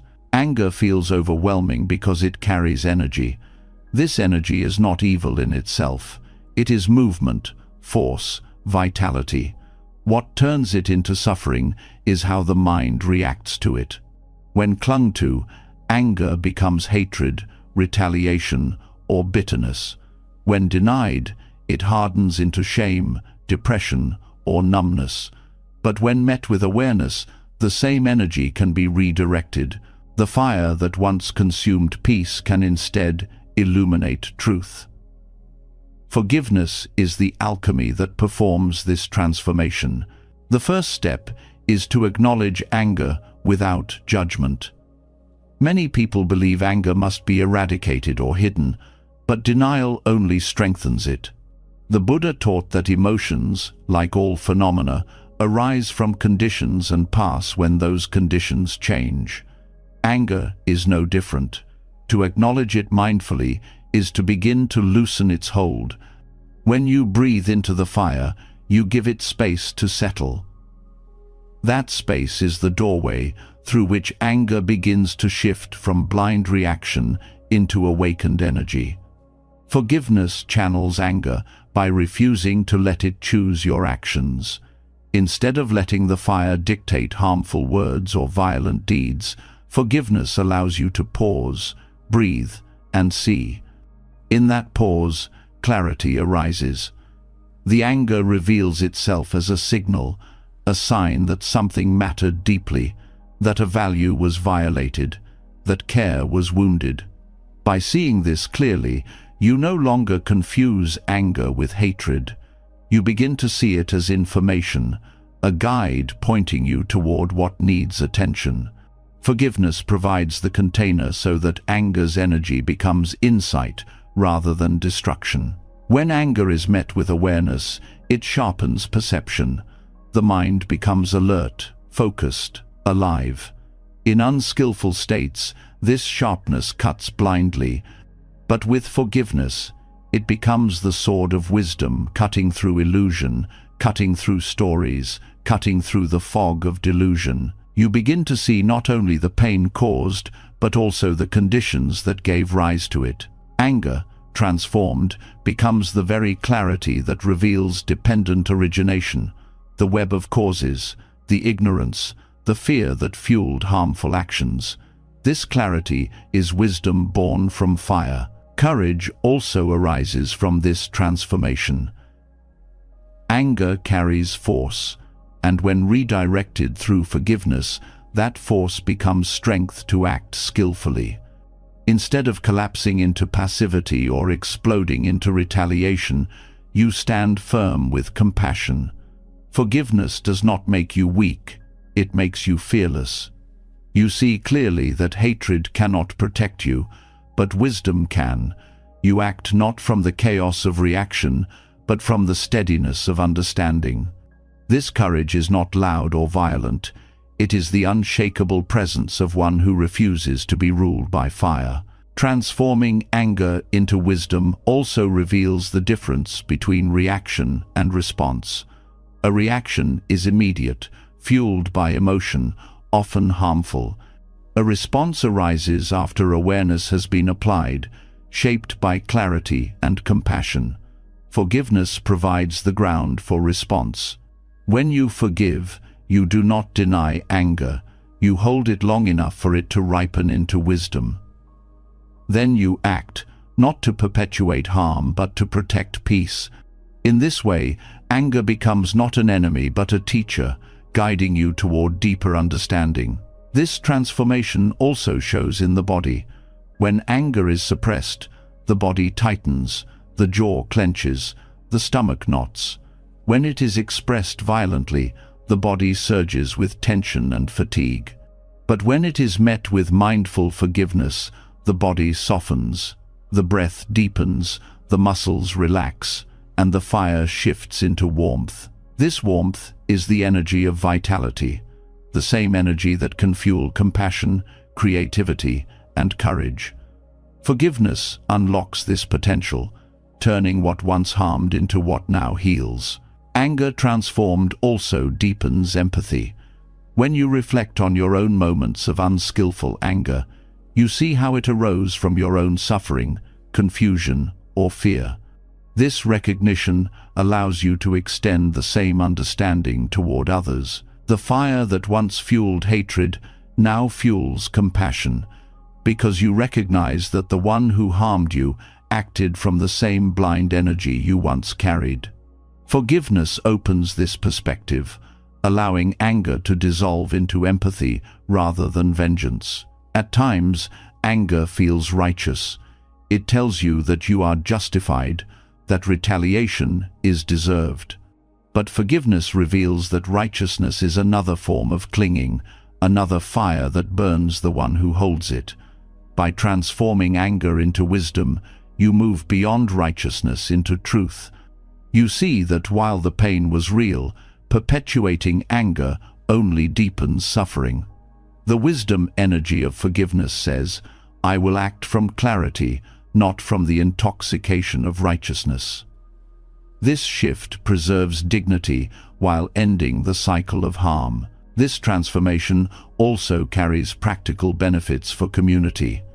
In conflicts, anger spreads quickly. One harsh word breeds another. One act of aggression invites retaliation. But when one person practices forgiveness and transforms their anger, the chain is broken. Instead of spreading fire, they spread clarity. This shift influences others, calming the storm and allowing space for understanding.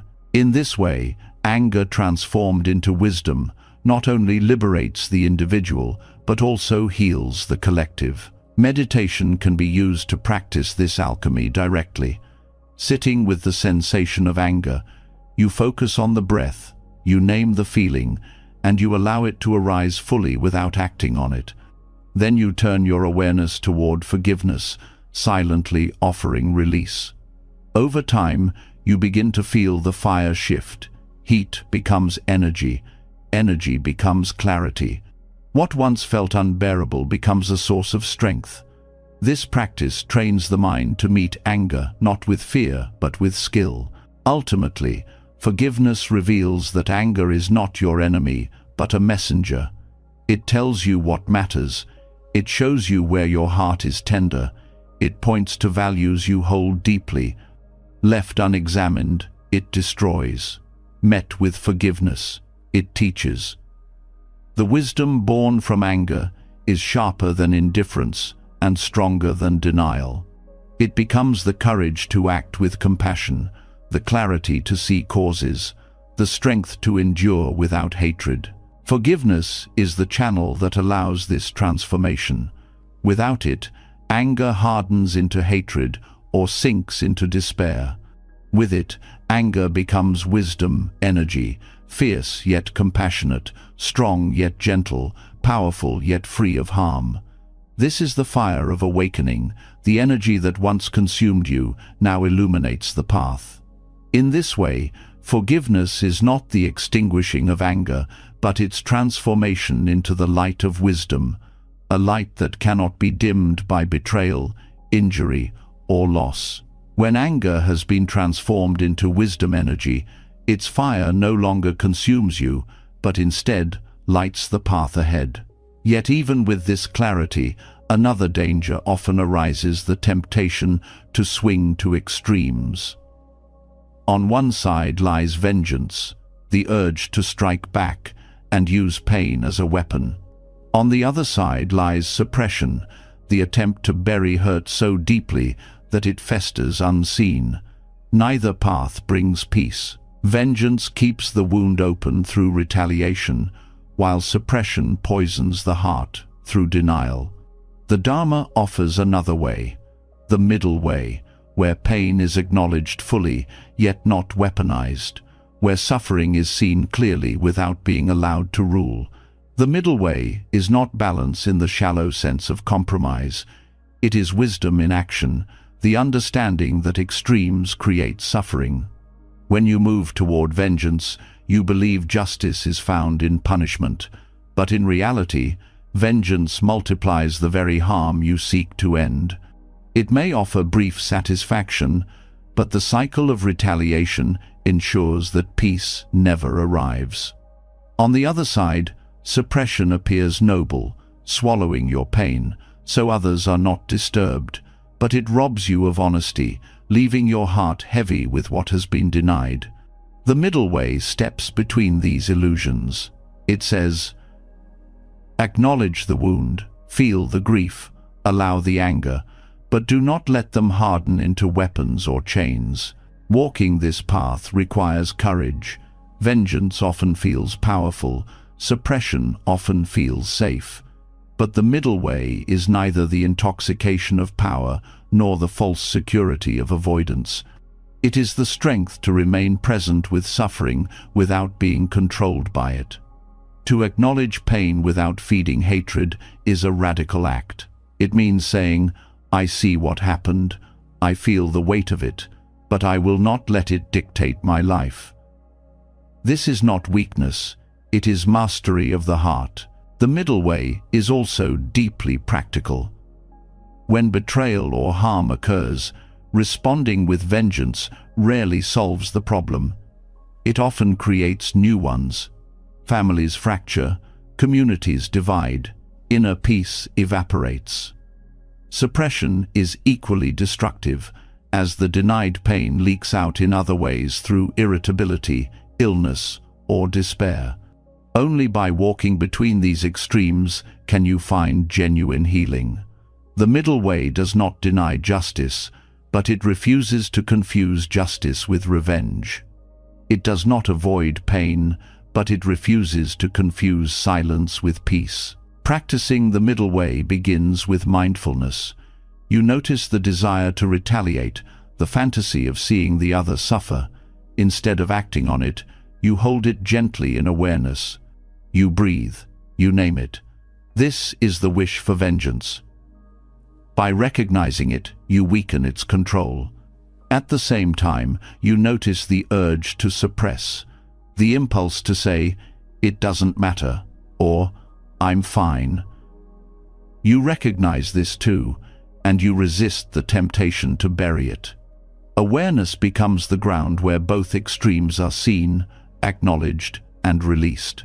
The middle way also requires compassion for yourself. Suppression often arises from shame, from the belief that feeling pain is weakness, but to allow yourself to feel is to honor your humanity. The Buddha never taught the erasure of feeling, but the wise holding of it. To sit with grief or anger without drowning in it is to walk the middle way. You give yourself permission to hurt, but you also give yourself permission to heal.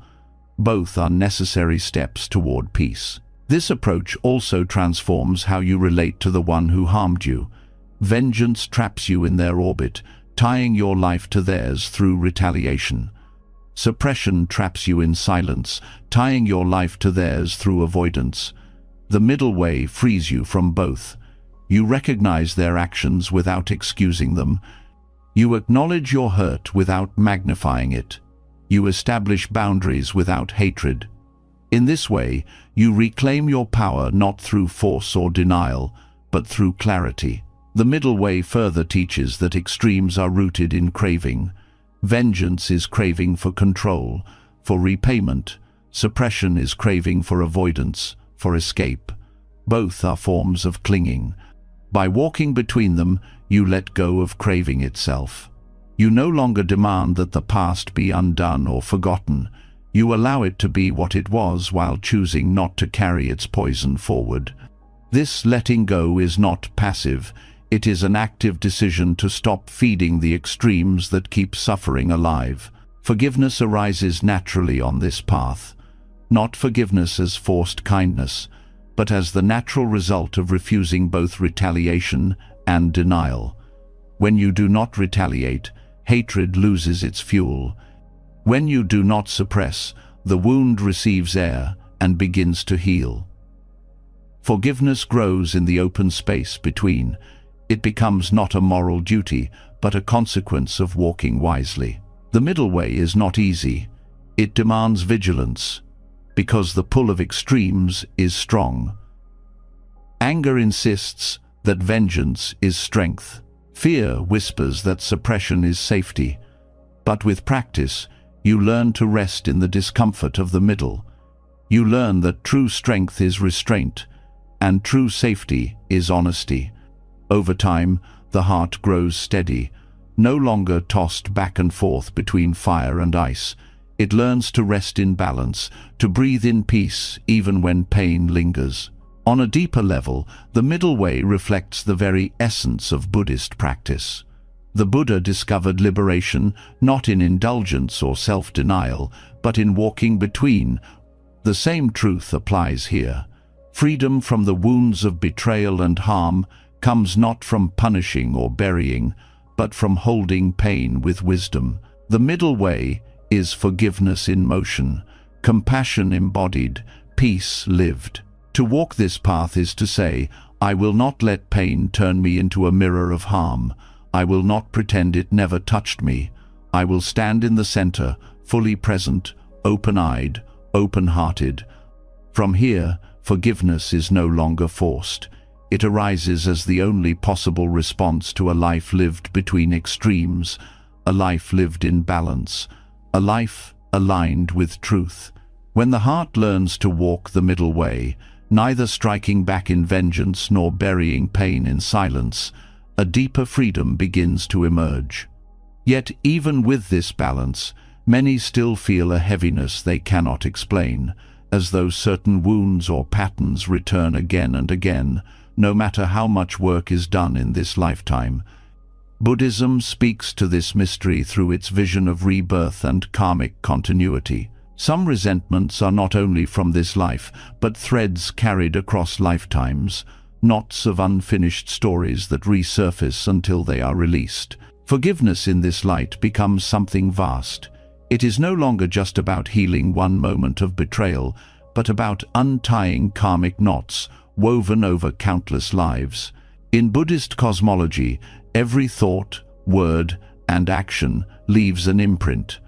These imprints do not disappear with death, but ripple forward, shaping future existence. Anger carried unresolved becomes a seed that waits for conditions to sprout.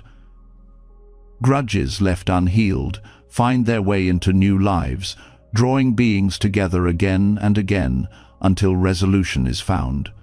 This is why certain relationships feel inexplicably heavy or strangely intense, as though the pain is larger than the present. Forgiveness, then, is not only about setting yourself free in this life, it is about breaking chains that could bind you in lifetimes to come. When you forgive across lifetimes, you interrupt cycles of return. The one you hate today may appear again in another form tomorrow, drawn to you by karmic ties. Hatred ensures reunion. Compassion and forgiveness dissolve it. To let go is to cut the cord that would otherwise drag you both into endless repetition. This is why forgiveness is seen as a path not only to peace now, but to liberation itself. It is the unraveling of karma at its roots. Viewing forgiveness in this way transforms your perspective on those who hurt you. Instead of asking, "Why did this person do this to me?" you may begin to ask, "What karmic thread connects us? What unresolved story is being replayed?" This does not mean excusing harm. It means recognizing that the relationship may be older and deeper than you know. Forgiveness in this sense is not just kindness, it is wisdom, an acknowledgement that holding on to anger only guarantees that the story will continue. The teaching of rebirth also expands compassion. If you see that the one who harmed you has been, in another life, your parent, your child, your sibling, your friend, your beloved, then hatred softens. In the endless cycle of samsara, every being has been connected to you in countless ways. The enemy of today may once have saved your life. The aggressor of this life may once have nurtured you with tenderness. To forgive across lifetimes is to remember this vast web of interconnection. It is to say, I will not freeze you in one role. I will release the anger so that we both may be free. Forgiveness across lifetimes also reveals the depth of karmic knots. Sometimes the intensity of anger feels disproportionate to the harm. A small slight triggers overwhelming rage. This may point to unresolved karmic ties. Forgiveness becomes the tool to loosen these threads, even without fully understanding their origin. The act of letting go does not require memory of past lives. It requires trust that release always lightens the karmic load, whether from this lifetime or many before. This perspective also teaches patience. If karmic knots have been woven over lifetimes, they may not unravel instantly. Forgiveness becomes a long practice, an unfolding across years. Each moment of release weakens the knot. Each act of compassion loosens the thread. Over time, the binding dissolves. In this way, forgiveness is not only an act, but a path, a continual commitment to ending cycles of harm that may stretch far beyond what you can see. Forgiving across lifetimes also shifts how you view justice. In ordinary thinking, justice is repayment within one lifetime. But from the Buddhist view, justice is karmic actions bear fruit across lifetimes. Clinging to vengeance in this life only adds more karmic weight. Forgiveness lightens it. True justice is not found in retaliation but in release, because only release ends the cycle of return. This is justice aligned with liberation, not with punishment.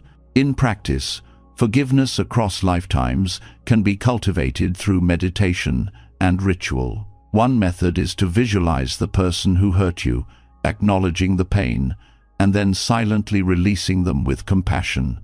You can extend this visualization beyond the present life, saying inwardly, "Whatever karmic knots bind us, may they be released.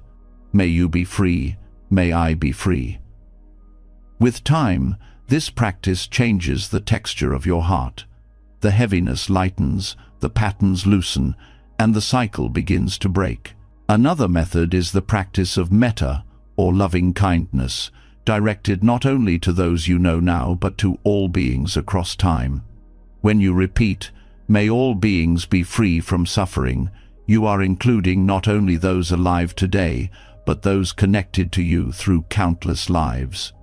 This universal compassion is itself forgiveness, dissolving the boundaries of this lifetime and opening into the vastness of samsara. The cosmology of rebirth also reveals that self-forgiveness is part of this process. The mistakes you cannot let go of may follow you if not released.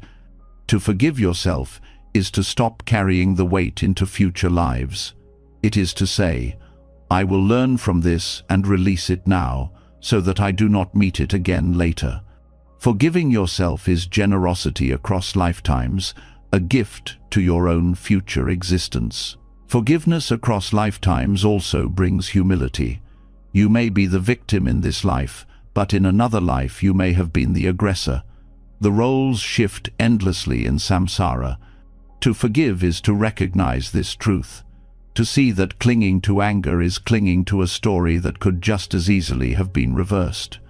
This humility dissolves self-righteousness.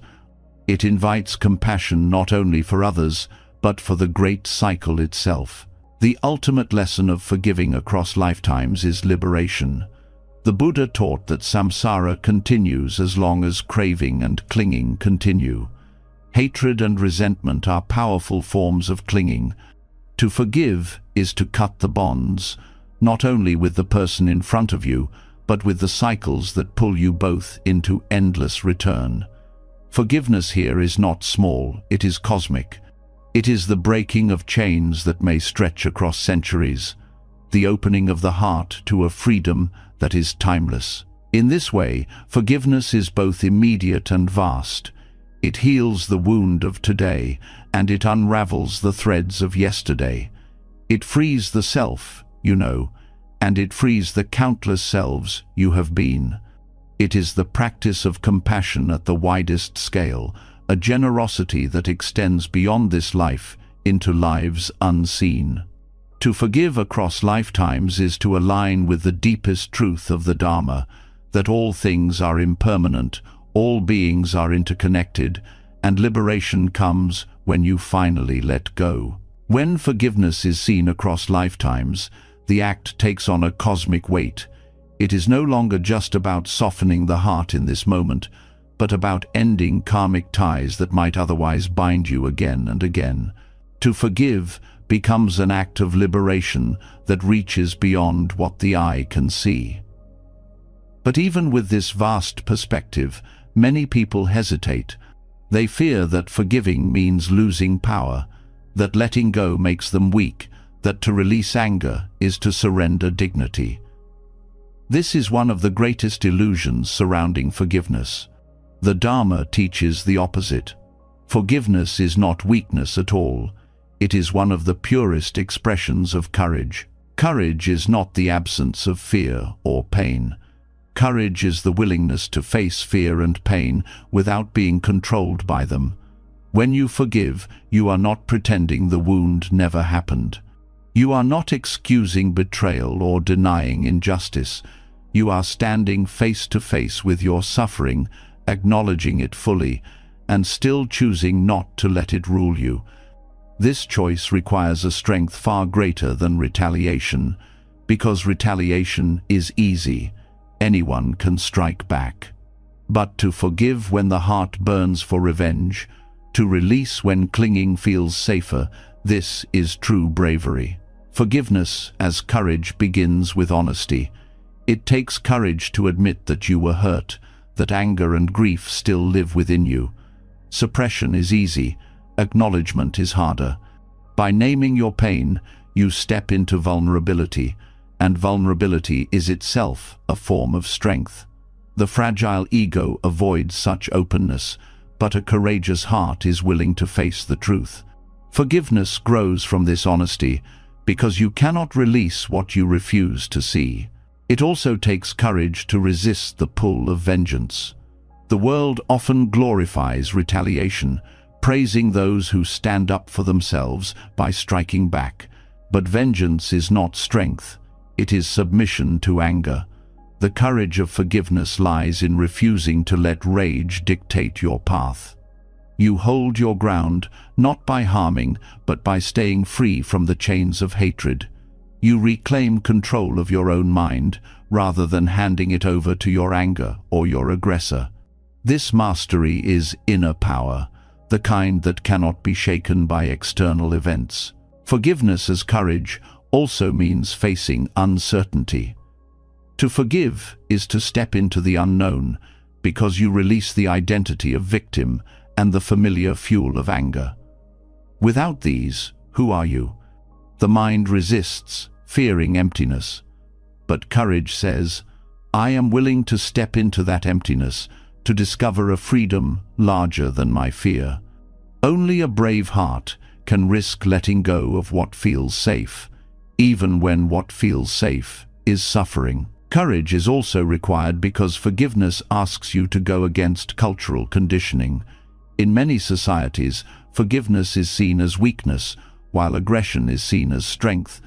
To forgive is to swim against this current, to embody a power that is misunderstood by the world. It takes courage to be misjudged, to let others think you are weak, while knowing inside that you are free.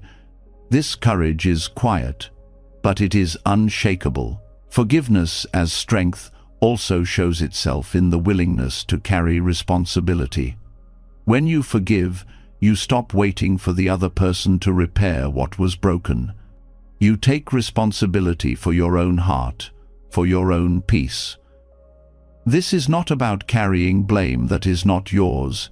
It is about choosing to stop outsourcing your freedom. Courage means saying, my healing is my own, and I will not wait for someone else to give me permission to move on. Forgiveness also requires courage because it is often misunderstood as reconciliation. People may pressure you to reunite with those who harmed you or accuse you of being bitter if you do not. True forgiveness does not always mean reconciliation. It means release. It is courageous to hold this boundary, to forgive in your heart while still protecting yourself from further harm. This balanced, open heart, firm boundary requires clarity and bravery in equal measure. In Buddhism, courage is not loud. It is not the roar of retaliation, but the steady presence of one who cannot be shaken. Forgiveness embodies this courage. When you forgive, you may not shout, but you shine. You become untouchable by hatred, not because you avoided pain, but because you transformed it. The aggressor may have wounded your body or your trust, but forgiveness prevents them from wounding your spirit. That protection is the strongest shield you can carry. Forgiveness as courage is also an act of love, not sentimental love, but fierce love, the love that refuses to perpetuate cycles of harm. It is love that says, "I will not pass this poison to others. I will not let your action define the quality of my heart." This fierce love requires immense bravery because it asks you to put compassion where pain once lived. Only the courageous can love in this way. The courage of forgiveness also reveals itself in patience. Forgiveness does not happen instantly. It unfolds slowly, sometimes painfully, as anger resurfaces and must be released again and again. To stay committed to this process requires endurance. Courage is not about speed, it is about persistence. Each time you return to the practice of letting go, you exercise the courage of patience. Over time, this persistence shapes the heart into a vessel that can hold both suffering and compassion without breaking. On a deeper level, forgiveness as courage means facing impermanence head-on. The ego clings to anger as a way of holding on to what was lost. It says, "If I keep this wound alive, I will never forget." But impermanence teaches that nothing can be held forever. To forgive is to accept this truth, to release your grip on what cannot be kept. This surrender is not weakness. It is courage, the courage to face reality without illusions, to walk into the flow of impermanence with open eyes and open hands. Forgiveness also takes courage because it confronts the illusion of self. To forgive, you must let go of the story of I who was wronged.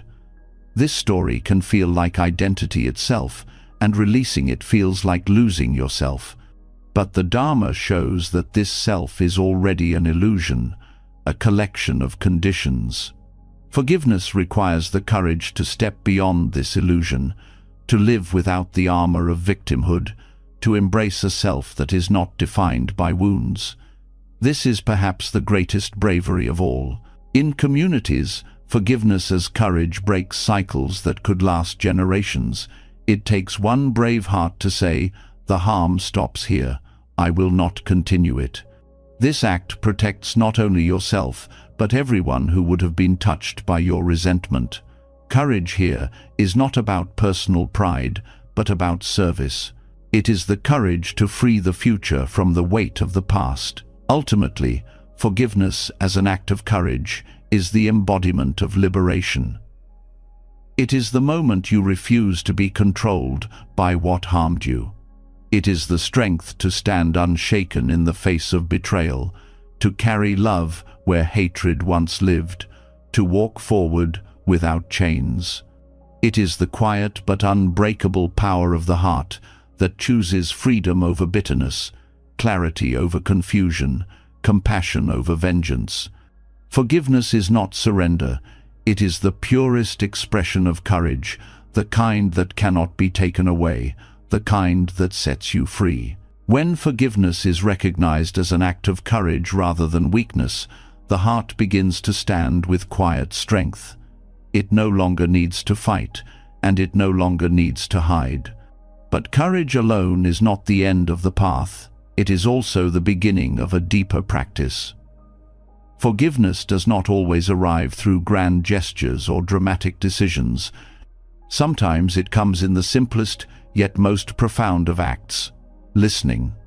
The act of truly hearing another, without judgment or interruption, has the power to soften hearts more effectively than arguments or demands ever could.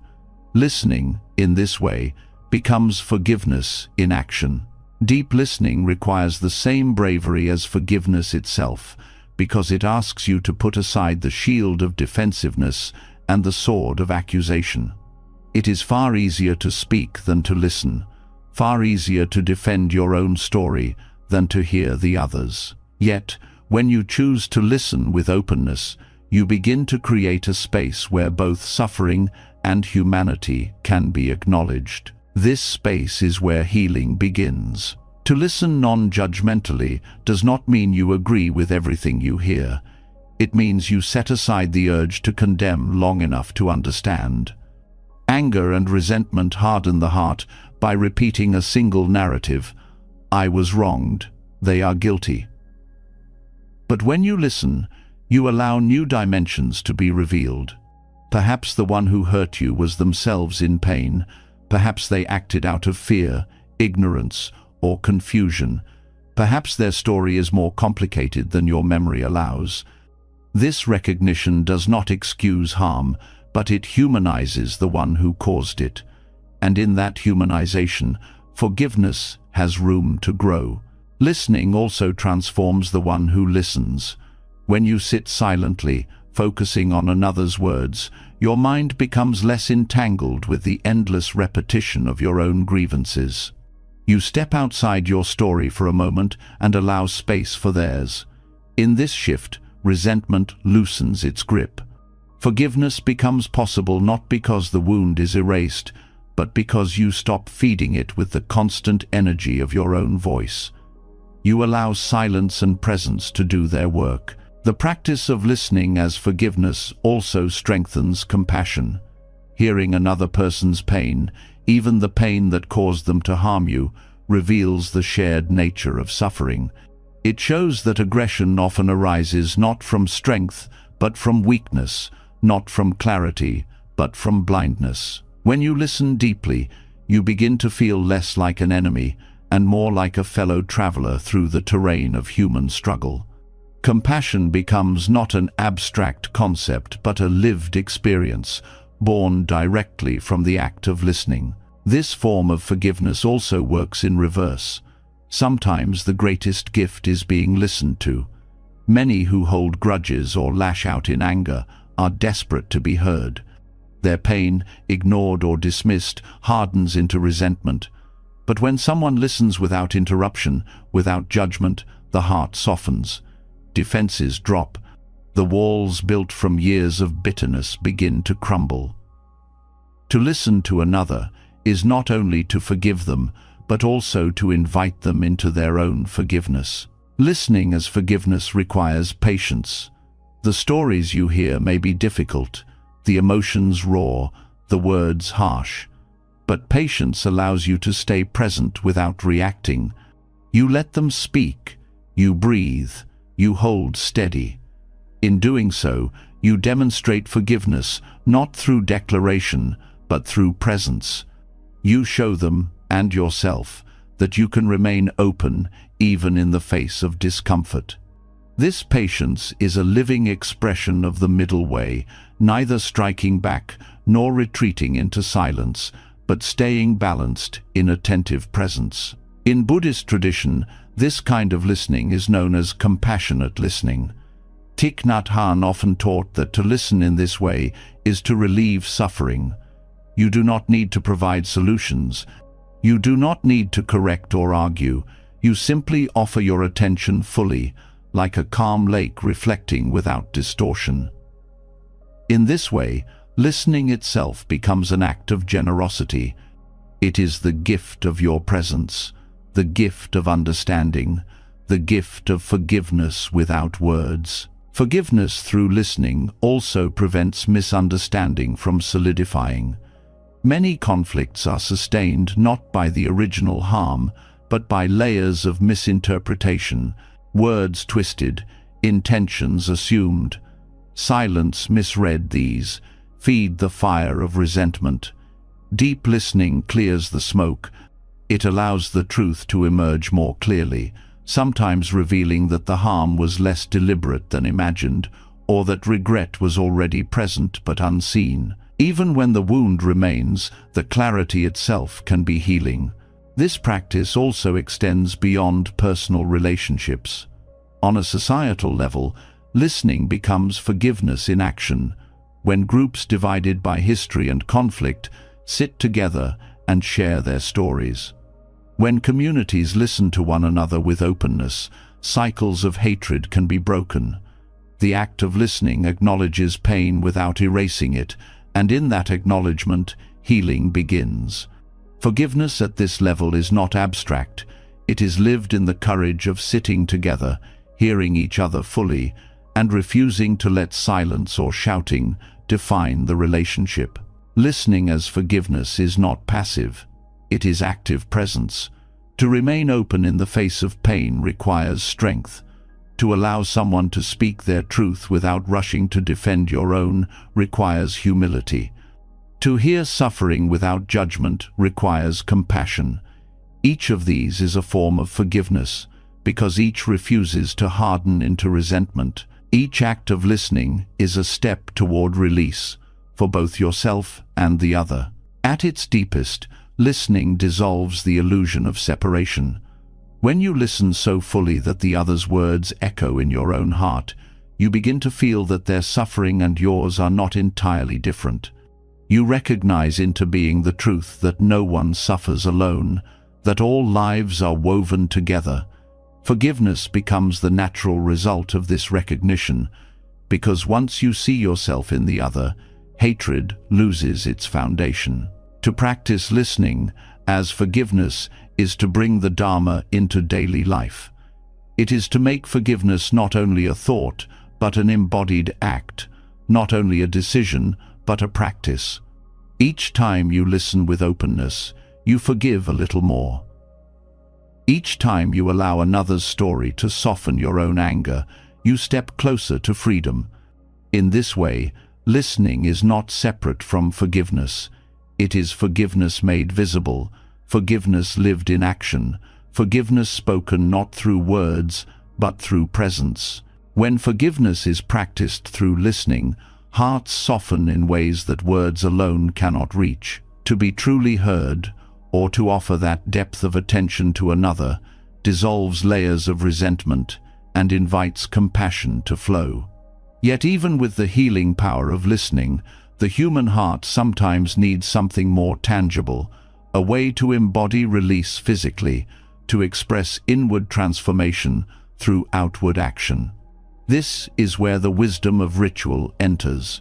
In Buddhism, ceremonies of chanting, bowing, and offering become sacred vessels for letting go.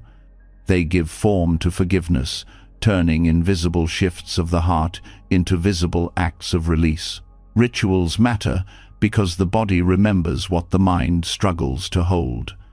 Pain and resentment are not only thoughts but sensations lodged in muscles, breath, and posture. A ritual allows the body to participate in healing, weaving forgiveness into movement and sound.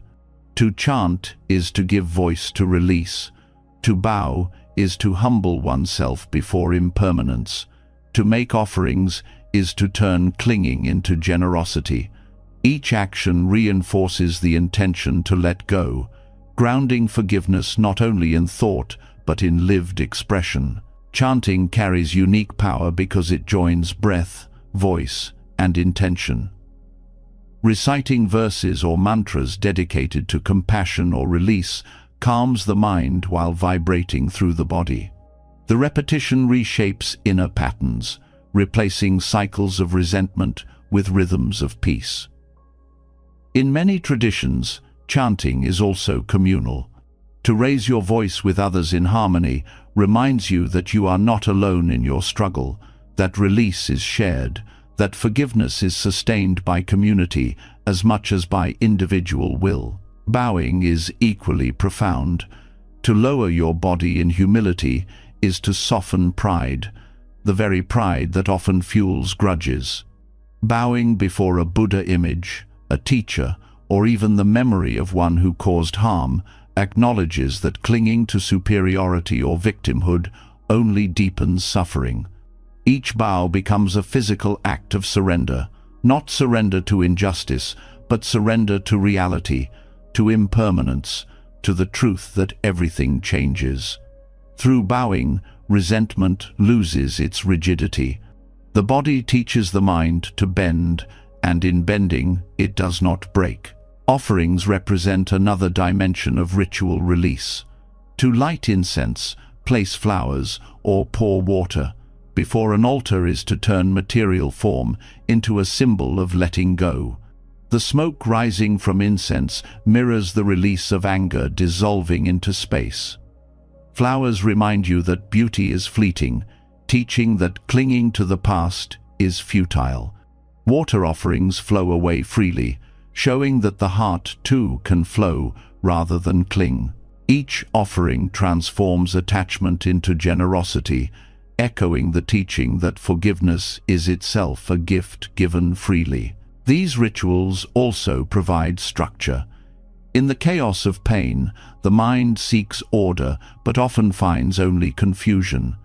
Ceremonies give shape to the formless. They offer steps to follow, gestures to repeat, words to recite. In this structure, the restless heart finds steadiness. Even when the mind resists letting go, the body enacts release through ritual, and over time the mind follows. The practice becomes a bridge between intention and realization. Importantly, rituals of release are not about performance. They are not meant to impress others or prove virtue. Their purpose is inner transformation. A bow is meaningful even when no one sees it. A chant heals even if no one hears it. An offering matters even if no one else understands its symbolism. Forgiveness is a private liberation, and ritual simply gives it form so the body, mind, and spirit can align. Rituals also connect you to lineage. When you chant, bow, or make offerings, you join a stream of practitioners who have done the same for centuries. You stand in continuity with countless others who have used these acts to release anger, grief, and attachment. This connection offers strength, reminding you that forgiveness is not a solitary burden, but a shared human journey. The same chants that soothed ancient monks can soothe you now. The same bows that humbled kings can humble your pride. The same offerings that freed hearts long ago can free yours today. These practices also teach impermanence through experience. The chant rises and fades, the bow lowers and rises, the incense burns to ash, the flowers wilt, the water evaporates, nothing remains. The rituals themselves embody the truth that all things pass. In repeating them, you train the heart to accept this truth, to let go of resentment as naturally as smoke drifts away. The rituals become living lessons in the Dharma. In times of deep pain, when words feel inadequate, rituals provide a language beyond speech. They give the heart a way to express what cannot be spoken. Bowing through tears, chanting through grief, offering through trembling hands, all these allow forgiveness to move from idea into lived experience. The act itself becomes the release. The body teaches the mind, the ritual teaches the heart, and forgiveness takes root. Through chanting, bowing, and offerings, forgiveness becomes embodied, visible, and real. Rituals transform abstract teachings into lived practice, giving form to release and helping the heart loosen its grip. They remind you that forgiveness is not only a thought, but an act, not only an inner decision, but a full expression of body, speech, and mind. In these ceremonies, the act of letting go is sanctified, made sacred, and anchored in the deepest truths of the Dharma. When rituals of release help the body and mind let go, the practice of forgiveness becomes more than personal. It begins to ripple outward. Chanting, bowing, and offerings soften individual hearts, but suffering rarely lives in isolation. Pain passes from parents to children, from one generation to the next, from entire communities to their descendants. Ancestral wounds linger in bloodlines, in collective memory, in unspoken grief. Forgiveness, then, cannot stop at the individual. To heal fully, it must extend into the collective, into history, into the scars that cultures and families have carried for centuries. This is the work of collective forgiveness, where letting go becomes a shared act of courage, and where forgiveness turns into the medicine for generational trauma. Collective forgiveness is not about denying what happened. Historical oppression, violence, and betrayal leave marks that do not fade easily. Families hold grief from wars, colonization, slavery, and displacement. Communities inherit anger from injustice left unresolved.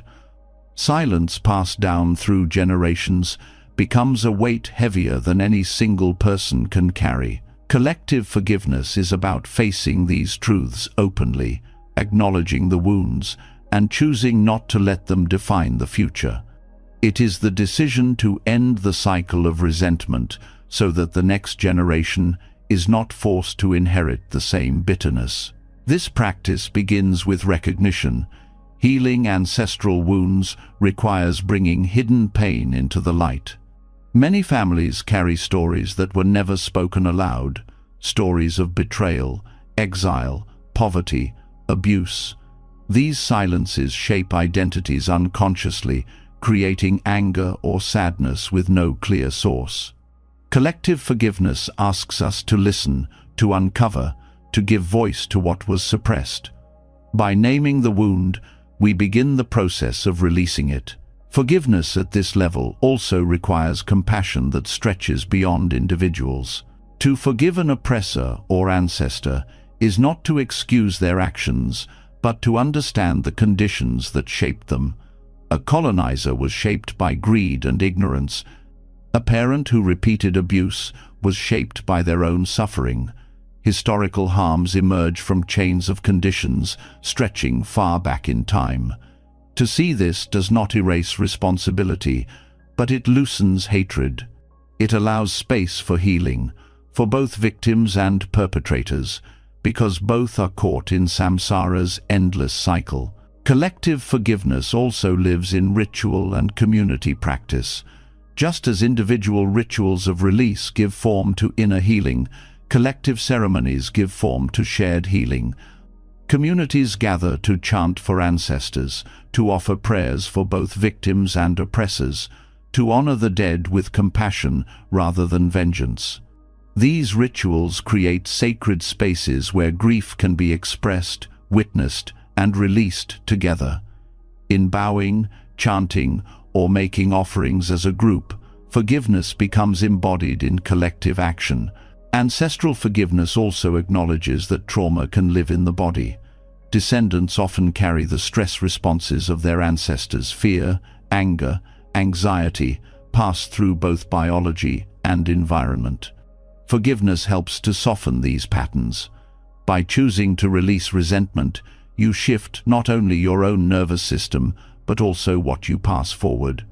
This is generosity across time, freeing your children and grandchildren from chains they never chose. Historical trauma also requires dialogue.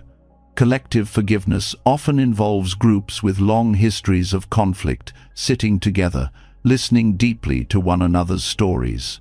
Just as personal forgiveness can be nurtured through listening, collective forgiveness grows when communities hear each other without judgment. These dialogues do not erase past harms, but create the possibility of moving forward without repeating them. In listening, old enemies begin to see each other as human, each carrying suffering, each longing for peace. Forgiveness at the collective level also means courageously transforming memory. The past must be honored, but it must not be weaponized endlessly.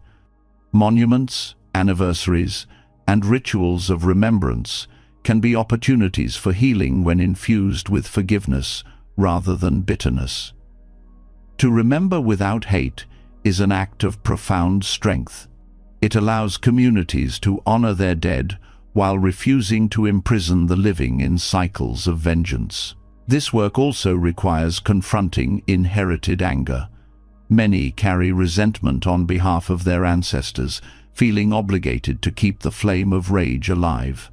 But true honor for those who suffered is found not in perpetuating anger, but in breaking the cycle. Forgiveness here is a gift to the ancestors themselves, liberating them from the burden of knowing their pain continues to cause harm generations later. To forgive is to say, "Your suffering stops with me, and I choose a future that is free." Collective forgiveness also reveals the power of compassion on a scale larger than the individual. When a community forgives, it shifts the energy of history. The aggressor is no longer frozen in the role of eternal enemy. The victim is no longer trapped in the role of eternal sufferer. Both are allowed to change, to grow, to heal. Forgiveness here becomes a revolution of perception, one that changes not only relationships, but the trajectory of generations. On the deepest level, collective forgiveness aligns with the teaching of interbeing. No culture, no family, no history exists in isolation. Every injustice is born from countless causes, and every healing ripples outward into countless lives. When one community forgives, the whole world breathes easier. The work of healing ancestral wounds is therefore not only for the descendants of those who suffered, but for all beings. It is the realization that collective peace requires collective forgiveness. To practice forgiveness at this scale is to accept a great responsibility. It means refusing to pass hatred forward, refusing to let bitterness write the next chapter of history. It means facing painful truths with open eyes and open hearts. It means choosing compassion where vengeance seems justified and patience where anger feels easier. This path is not easy, but it is the only path that leads to freedom, both for ourselves and for those yet to come. Collective forgiveness is the widening of individual release into communal healing. It is the transformation of history into wisdom, of ancestral wounds into compassion, of generational pain into liberation. Through acknowledgement, ritual, listening, and compassion, entire cultures can shift. Forgiveness becomes not just a private act, but a force strong enough to heal families, communities, and nations. It is the bridge that carries suffering out of the past and delivers peace into the future. When forgiveness is extended to entire communities and ancestral wounds begin to soften, we start to see that the work of release is not limited to human relationships alone. The deepest truth of interbeing reminds us that we are not separate from the earth that carries us, nor from the rivers, forests, and skies that sustain us. Just as families pass down grief, humanity has passed centuries of harm onto the natural world. Yet even in the face of deforestation, pollution, and exploitation, the earth continues to renew. The soil receives seeds again and again. Rivers carve fresh paths after floods. Forests regrow after fire. Nature shows us what it means to forgive not through words, but through renewal, resilience, and the quiet insistence on life. The forgiveness of nature is not sentimental. It is practical, embodied, and constant. The earth does not withhold sunlight because of human destruction, nor does it stop producing rain in retaliation for pollution. Instead, it continues its cycles, offering nourishment even to those who exploit it. This does not mean nature is untouched by harm. The scars of human activity are evident everywhere, but it means that renewal is built into its very fabric. Forgiveness here is not forgetfulness, but the refusal to let harm define the future. Learning from this, we begin to see that forgiveness is not only about loosening the knots of memory, but about choosing renewal in every moment. Just as trees sprout new leaves after shedding the old, forgiveness is the choice to grow again rather than stay bare. Just as rivers continue to flow even when blocked or polluted, forgiveness is the steady current of life that refuses to stagnate. In nature, every ending becomes a beginning. This lesson applies directly to the human heart. Betrayal and hurt may scar us, but renewal is always possible if we allow the flow of compassion to return. Nature also teaches patience. Forests do not regrow overnight. Rivers take time to cleanse. Soil takes years to restore fertility. Forgiveness, too, is not instant. It is a process of slow renewal, of tending to the ground of the heart until it becomes fertile for compassion again. Just as farmers must nourish depleted soil, we must nourish ourselves with mindfulness, compassion, and patience as we release resentment. Nature shows us that healing is cyclical, not linear. The forgiveness of nature also teaches humility. Human beings often act as though we control the earth, bending it to our will, yet every disaster reminds us of its vastness and power. Despite all we do, the earth continues to sustain us. This is forgiveness expressed as unconditional giving. To breathe air produced by forests we have endangered, to drink water from rivers we have polluted, is to experience forgiveness in every breath. The earth shows us what it means to give without clinging, to offer without keeping score. In Buddhist thought, this generosity mirrors dana, the perfection of giving. The earth's forgiveness is the great model of dana in action. It gives freely, without judgment, without withholding even from those who harm it. This does not mean we should exploit it further. It means we should learn from its example. True forgiveness does not calculate who deserves compassion. It gives because giving itself is freedom. Observing the cycles of nature also reveals the impermanence of harm. Forests destroyed by fire eventually grow green again. Coral reefs damaged by storms regenerate. Grasslands return after drought. In the same way, emotional scars are not permanent. Pain fades, wounds heal, trust can regrow. Forgiveness is the inner version of this renewal, the willingness to believe that life can continue to thrive even after devastation. Nature also teaches balance. Every ecosystem depends on harmony between countless beings, predators, prey, plants, microbes. When one force dominates, the system collapses.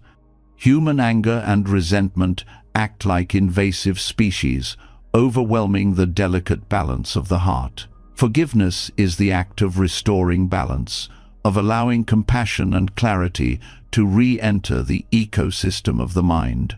Just as nature self-corrects when given time, so too does the heart self-correct when forgiveness is practiced. There is also a lesson in silence. The earth does not speak its forgiveness, it embodies it. The sunrise does not announce itself, yet it arrives. The ocean does not declare its cleansing, yet it washes the shore. This is forgiveness without proclamation, similar to the silent forgiveness practiced inwardly. We do not always need to tell someone they are forgiven. We can live the forgiveness by letting go, by continuing with generosity, by refusing to carry hatred into each new day. Nature reminds us that forgiveness is a form of resilience. A tree that bends in the storm survives. The one that refuses to bend snaps. To forgive is to bend, not to break. It is to adapt, to remain rooted, while allowing the winds of impermanence to pass. Resentment is rigidity. Forgiveness is flexibility. The earth embodies this truth endlessly, and in its resilience, it shows us the path to inner freedom. In this way, the forgiveness of nature is a mirror for our own lives. It shows us that wounds do not define the future, that healing is always possible, that generosity frees both giver and receiver, and that resilience is stronger than vengeance. To walk in alignment with nature is to live forgiveness as a daily practice, not just toward people, but toward life itself. Every breath of air, every sip of water, every moment of sunlight is an invitation to release, to renew, to live as the earth does, always forgiving, always giving, always beginning again. When the forgiveness of nature teaches us how to release and renew without holding grudges, it becomes clear that forgiveness is not only an individual act, but a rhythm of life itself. Yet, the human heart sometimes struggles to embody this flow directly. We may understand renewal intellectually, but when pain feels personal, we resist. Here, the Dharma offers a profound practice that brings forgiveness into the breath itself, Tonglen. This meditation, rooted in Tibetan Buddhism, turns the very act of breathing into transformation.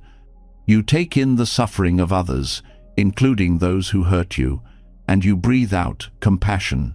In this way, resentment is transmuted, pain is softened, and forgiveness is embodied as an energetic act of courage. Tonglen is radical because it reverses the instinct of the ego. Normally, we want to breathe in comfort and exhale discomfort, to take for ourselves and release only what is unwanted. Tonglen flips this pattern.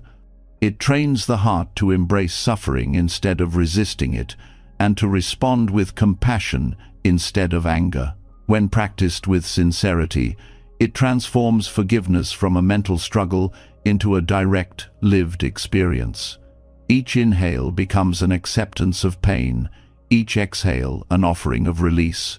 At its core, Tonglen dismantles the illusion of separation. When you breathe in the suffering of another, you stop seeing them as enemy or stranger. You recognize their pain as part of the same web of suffering that touches you. By breathing it in, you acknowledge it fully. By breathing out compassion, you offer them the very healing you seek for yourself. Forgiveness here is not an abstract decision, but the natural result of dissolving boundaries. The one who harmed you is no longer only an aggressor. They are also a being in pain. Tonglen also transforms the body's relationship with pain. Resentment often manifests physically: tightness in the chest, shallow breath, tension in the stomach. In Tonglen, instead of resisting these sensations, you breathe into them, allowing them space. You welcome the pain with awareness, and, as you exhale compassion, the body softens. This physical process mirrors the spiritual one. Forgiveness is not forcing pain away, but holding it long enough for it to transform. Forgiveness through Tonglen also prevents resentment from hardening into identity. When someone hurts you, the ego clings to the story of being wronged. This story repeats endlessly, feeding anger. But in Tonglen, you take the very energy of that story and transform it. You breathe in the bitterness, acknowledge its weight, and then consciously release compassion. Each cycle weakens the hold of the story until it no longer defines you. Forgiveness arises not by erasing the story, but by transmuting its energy. Practicing Tonglen also cultivates boundless compassion. You may begin by breathing in the pain of someone who hurt you, but soon you extend the practice to others, friends, strangers, even enemies. The more you practice, the more you see suffering as universal. Forgiveness grows naturally in this context, because you recognize that everyone is caught in cycles of ignorance and pain. By breathing it in and sending out compassion, you contribute to breaking those cycles. This practice also reshapes fear. Often we resist forgiveness because we fear that letting go will make us vulnerable. Tonglen teaches that vulnerability is strength. By willingly taking in suffering, you expand your heart beyond fear. The pain that once seemed unbearable becomes fuel for compassion. This courage is not aggressive, but expansive, rooted in the confidence that compassion is stronger than resentment. Forgiveness becomes not a risk, but a victory of the spirit. Tonglen also addresses collective suffering. When you breathe in, you are not limited to personal wounds. You can breathe in the pain of entire communities, victims of war, injustice, or oppression, and breathe out peace, healing, and compassion. This scale of forgiveness goes beyond the personal and touches the ancestral and cultural. It becomes a practice of healing for humanity itself, dissolving generational wounds through the rhythm of breath. The practice also dismantles the illusion of permanence. Every breath reminds you that suffering is transient. Inhale, it comes. Exhale, it goes. Pain is not fixed. By practicing Tonglen, you embody impermanence with every cycle. The suffering you breathe in does not stay, it transforms. Forgiveness emerges from this truth, because you realize even the deepest wounds can shift. Even the hardest resentment can be softened. Tonglen can also be practiced silently in daily life.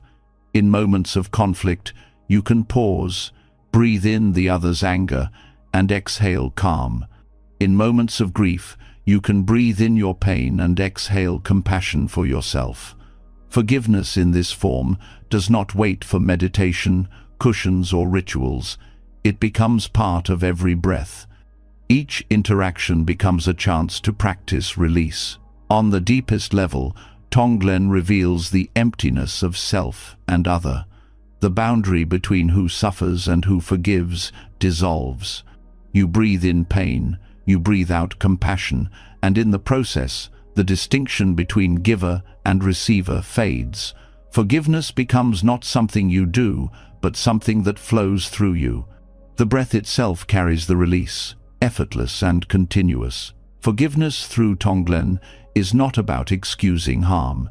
It is about transforming suffering into compassion, anger into clarity, resentment into release. It is the art of taking what would poison the heart and turning it into medicine. This is the true power of the practice. It does not deny pain, it transmutes it. The more you breathe this way, the more natural forgiveness becomes, until it flows as effortlessly as air. By embodying Tonglen, forgiveness ceases to be a struggle between will and memory. It becomes as simple as breathing. Inhale the pain of others, exhale compassion. Inhale the weight of anger, exhale peace. Each cycle dissolves the chains of resentment. Each breath frees you a little more. In this way, Tonglen transforms forgiveness from an idea into a living practice, one that connects you to the suffering and healing of all beings, across time, across space, across lifetimes. When Tonglen turns forgiveness into breath itself, suffering is no longer something to resist, but something to transmute.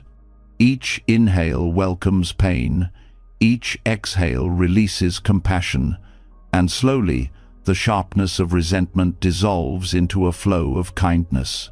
Yet, even as this practice softens the heart, there remains another truth to confront. Often, what we struggle to forgive in others is a reflection of what we have not forgiven in ourselves.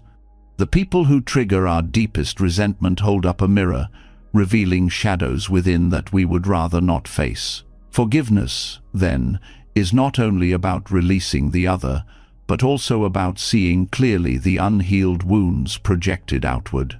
Resentment feels like it points outward. You hurt me.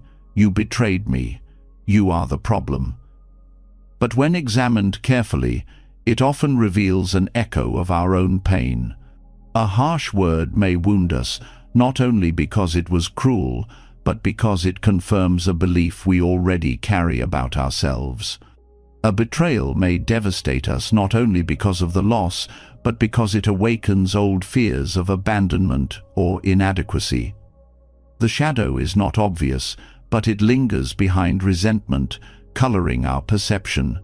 Forgiveness in this context is not just generosity toward another, It is the act of acknowledging and healing our own shadow. The Buddha taught that we suffer not only because of what others do, but because of how we cling to the self. The shadow is part of this clinging, the hidden parts of ourselves we refuse to accept. When someone else embodies those traits, we project anger onto them. If we have not accepted our own vulnerability, we despise it in others. If we have not forgiven ourselves for past mistakes, we are quick to condemn others for similar actions. Resentment thus becomes a mirror, reflecting what lies unresolved within. To recognize this is uncomfortable. It takes courage to ask, what part of myself is being reflected in this resentment? Where is the shadow in me? But this honesty is also liberating because it gives you power. Instead of waiting endlessly for another to change, you turn inward and heal what is within your control. The forgiveness you extend outward becomes inseparable from the forgiveness you give yourself. Forgiveness as self-reflection also explains why some wounds linger more than others. A small slight may be shrugged off if it touches no inner wound, but the same slight from another person may pierce deeply if it resonates with your shadow. This shows that resentment is not proportional to harm, it is proportional to the depth of your unhealed pain. Recognizing this is not self-blame, it is self-awareness. It shifts the question from, "Why did they do this?" to, "What is this showing me about myself?" In this way, resentment becomes a teacher. Each painful interaction becomes a chance to discover what is hidden. The one who angers you reveals where compassion has not yet reached. The one who betrays you reveals where trust in yourself is fragile. The one who criticizes you reveals where you cling to insecurity. These mirrors may be harsh, but they are also invaluable. Without them, shadows remain buried, controlling you unconsciously. With them, you have the chance to bring those shadows into light. Forgiveness here becomes an act of integration. Instead of dividing yourself into acceptable and unacceptable parts, you embrace the whole. You acknowledge mistakes without shame, vulnerability without judgment, pain without denial. As you integrate these shadows, the resentment toward others softens because you no longer need them to carry what you refuse to face. Forgiveness flows naturally when projection ends. This approach also deepens compassion. Once you see that your resentment often reflects your own unhealed wounds, you realize the same is true for others. When someone lashes out, it is often their own shadow speaking. Their anger is a projection of their pain, their cruelty a mirror of their own wounds. Recognizing this, you stop taking every harm as personal. You see the cycle of projection, and you respond not with vengeance, but with understanding. Forgiveness here is not condoning, it is clarity. Meditation can help reveal these shadows. Sitting quietly, you bring to mind someone you resent. Instead of focusing on their actions, you ask, what does this awaken in me? Where does this pain live in my body? What belief about myself does it echo? In this inquiry, shadows surface old memories, hidden insecurities, unresolved guilt. Rather than resisting them, you breathe into them, as in Tonglen, and you release compassion. Forgiveness becomes both inward and outward at once. This practice also prevents resentment from hardening into identity. If you cling to the belief that you are always the victim, you freeze yourself in that role. But when you see resentment as a mirror, you reclaim agency. You realize that healing does not depend only on others, it depends on facing your own shadows. This is not to say you are responsible for harm inflicted on you, but it is to say you are responsible for how long you carry it. Forgiveness gives you the power to put down the mirror and walk forward free. On a collective level, this truth also applies. Groups often project their unhealed shadows onto others, blaming outsiders for internal pain. Prejudice, hatred, and violence often arise from this projection. Collective forgiveness, then, requires collective self-reflection, seeing how resentment toward others reflects fears and wounds within the group itself. By acknowledging this, societies can begin to heal not only relationships, but the shadows that fuel division. Ultimately, the mirror of forgiveness shows that anger is rarely only about the other. It is about what lives in us, waiting to be seen, waiting to be healed. To forgive is to face those reflections with honesty and compassion, to integrate what was hidden, to soften toward yourself as much as toward others. When you do this, resentment dissolves not because the past has changed, but because the shadow has been brought into light. The mirror no longer controls you. You see clearly, you release, and in that clarity, forgiveness arises naturally. When resentment is finally seen as a mirror reflecting your own unhealed wounds, the responsibility for freedom becomes clearer. Forgiveness is no longer only about what someone else has done, it is about what you choose to continue carrying. If shadows within you create suffering when left unseen, then forgiveness becomes the shield that protects your mind from being consumed by anger. It is not about excusing or reconciling, but about guarding the one place where peace can truly be cultivated, your inner world. To forgive, as protection of inner peace, is to recognize that holding grudges is like allowing an intruder to live rent-free inside your mind. Every replay of the hurt reopens the wound. Every thought of revenge keeps the fire burning. Every clinging to blame strengthens the chain. The one who hurt you may not even be aware, but your own mind suffers with every cycle. Forgiveness here is not a gift to them, it is a safeguard for you. It is the decision to stop sacrificing your calm for the sake of bitterness. This form of forgiveness also shifts the question entirely. Instead of asking, "Do they deserve my forgiveness?" you ask, "Do I deserve peace?" The answer is always yes. To forgive in this sense is not about the other at all. It is about valuing your own well-being enough to stop poisoning it with resentment. It is about choosing to water the seeds of calm instead of fueling the fire of anger.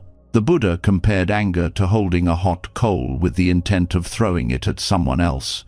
You may aim it outward, but it is your hand that burns first. Forgiveness as protection means putting the coal down. It is not about pretending the fire never existed, but about refusing to continue burning yourself with it. Each act of release is an act of compassion for your own mind. Forgiveness in this sense is also preventative. When anger festers, it clouds judgment, distorts perception, and leads to unskillful action. A harsh word, a reckless choice, a broken relationship, all can arise from unresolved resentment. By forgiving, you protect your clarity. You prevent anger from driving you into choices that only deepen suffering. Forgiveness becomes not only healing of the past, but protection of the future. This practice also reveals the autonomy of the mind. You cannot control whether others apologize, change, or understand, but you can control whether their actions continue to disturb your peace. Forgiveness as protection is the reclaiming of sovereignty over your inner world. It says, "I will not let your choices dictate the quality of my mind. I may not be able to change you, but I can choose not to let hatred occupy me." Forgiveness also functions as protection against cycles of reactivity. Without it, one harm leads to another, harsh words answered with harsher ones, violence answered with violence. These cycles spiral endlessly, both in relationships and within the mind. Forgiveness interrupts the spiral. It does not erase memory, but it refuses to let memory control reaction. In this way, Forgiveness safeguards not only your inner peace but also the peace of those around you. Protecting inner peace through forgiveness also teaches detachment. When you cling to the idea of justice through anger, you tie yourself to the one who harmed you. Forgiveness cuts that tie. It allows you to walk forward without dragging them with you in thought after thought. This detachment is not indifference, it is freedom.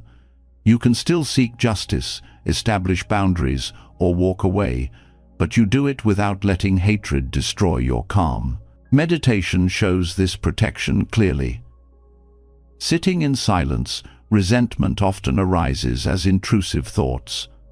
The mind replays words spoken, actions taken, faces remembered. Without forgiveness, these thoughts disturb the meditation, scattering the mind. With forgiveness, the thoughts still arise, but they lose their grip. You notice them, you breathe, you release. The mind settles.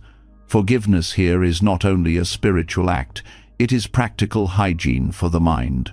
Forgiveness also protects inner peace by aligning you with compassion rather than judgment. When you replace anger with compassion, your mind becomes lighter, your body less tense, your breath calmer. Neuroscience confirms what Buddhism has long taught. Compassion activates states of calm, while anger activates states of stress. Forgiveness, by redirecting energy into compassion, becomes a physiological safeguard as well as a spiritual one. This protection is especially vital when harm cannot be undone. Some wounds are permanent. Waiting for external resolution may mean waiting forever. Forgiveness ensures that your peace is not held hostage to the impossible. It is the act of saying, I release this not because the past has changed, but because I refuse to let the past dominate my present. Protecting inner peace also means forgiving yourself. Resentment toward your own mistakes can be just as corrosive as resentment toward others. Forgiving yourself for what cannot be undone protects you from endless cycles of self-punishment. It frees your mind to focus on growth rather than guilt. In this way, forgiveness is both a shield against outer harm and a balm for inner wounds. On the deepest level, forgiveness as protection reveals that peace is not given from outside, it is cultivated within. The world will never cease to bring pain, betrayal, or disappointment. But forgiveness ensures that pain does not calcify into hatred. It transforms wounds into wisdom, scars into reminders of resilience. It guards the sanctuary of the mind, where true freedom lives. Forgiveness is therefore not surrender. It is self-respect. It is choosing not to let anger steal the calm you have cultivated, not to let resentment occupy the temple of your heart. It is the act of saying, my peace matters more than my grudge. And in that choice, forgiveness becomes the most powerful protection the mind can carry. When forgiveness is seen as protection of inner peace, it becomes clear that clinging to anger is ultimately self-destructive. You realize that every moment spent rehearsing the wound is a moment stolen from your calm. But there is another trap that keeps many hearts bound, the longing for an apology. The mind convinces itself that peace can only come when the one who caused harm admits their fault, asks for forgiveness, or expresses regret. Yet, this waiting often lasts a lifetime. Some people never acknowledge their actions. Some deny, minimize, or justify. Some have passed away, leaving no chance for words to be spoken. If forgiveness depends on their apology, freedom may never arrive. The Dharma teaches another path, to let go of the need for apologies and free yourself from dependence on another's recognition. The desire for apology is deeply human. It comes from the longing to feel validated, to know that your pain was seen and your worth restored. An apology can be powerful when given sincerely. It can soften wounds and rebuild trust. But when you make it a condition for peace, You hand over control of your heart to someone else. You say, "I cannot be free until you change." This is the opposite of liberation. Forgiveness means reclaiming that power, deciding that your peace will not wait for their words. Letting go of the need for apologies is not the same as saying, "Apologies do not matter." It means recognizing that while apologies are healing when they arrive, they cannot be the foundation of your freedom. The Buddha taught that clinging is the root of suffering, and clinging to the expectation of remorse is just another form of attachment. You bind your happiness to something outside your control, and in doing so, you remain chained. Release comes when you decide that your healing is not conditional. This shift requires a new perspective on responsibility. The one who caused harm may indeed carry moral responsibility, but the responsibility for your peace is yours alone. Waiting for them to acknowledge what they did gives them power over your mind. Choosing to forgive without apology is the act of reclaiming that power. It is the declaration that your peace is too valuable to be dependent on their remorse. Letting go of this need also frees you from disappointment. Many apologies, even when they arrive, fall short. They may be insincere, incomplete, or spoken in self-defense. Placing your hope in apology often leads to fresh pain when the words do not meet your expectations. Forgiveness without apology sidesteps this trap. It does not require you to measure the quality of someone else's remorse. It requires only that you release your own grip on resentment. The practice of letting go in this way also aligns with compassion. Often, people cannot apologize because they are trapped in their own suffering, too ashamed, too blind, or too hardened by their own wounds. Their inability to admit harm is itself a form of ignorance. To demand apology from someone still drowning in ignorance is to expect clarity from blindness. Compassion sees this clearly. It understands that while their harm was real, their refusal to apologize is another sign of their suffering. Forgiveness then becomes not approval but wisdom, the recognition that waiting for remorse from the unready is futile. This does not mean you ignore accountability. Forgiving without apology does not erase the harm or deny justice. It simply means you no longer let your healing hinge on their behavior. You can still set boundaries, pursue justice, or walk away. Forgiveness without apology is about inner release, not external reconciliation. It is the choice to stop drinking poison while waiting for the other person to admit they poured it. Meditation can support this release. You bring to mind the person who hurt you and notice the longing for them to say, "I'm sorry." You acknowledge it, feel its weight, and then breathe into it. On the exhale, you release the demand. You repeat, "I do not need your apology to be free. I release you. I release myself." Over time, the longing weakens. Forgiveness begins to arise not from their action, but from your own strength. The letting go of apologies also brings dignity. It says, "My worth is not dependent on your recognition. The pain you caused was real, but my healing is not in your hands." This dignity is the core of self-respect. Forgiveness here is not surrender, it is sovereignty. It is the refusal to let another's blindness dictate the quality of your life. This practice also prevents cycles of bitterness across generations. When families pass down stories of harm, they often pass down the waiting for recognition, waiting for justice, waiting for apology. By releasing this need, you cut the chain. You show the next generation that freedom is possible even without external validation. Forgiveness becomes a legacy of strength, not resentment. On a deeper level, letting go of the need for apologies reveals the emptiness of expectation itself. An apology is only words, dependent on countless conditions: upbringing, awareness, courage, timing. To demand it is to cling to something impermanent and unstable. Forgiveness does not cling, it flows. It acknowledges the wound and then allows it to pass, regardless of whether words are ever spoken.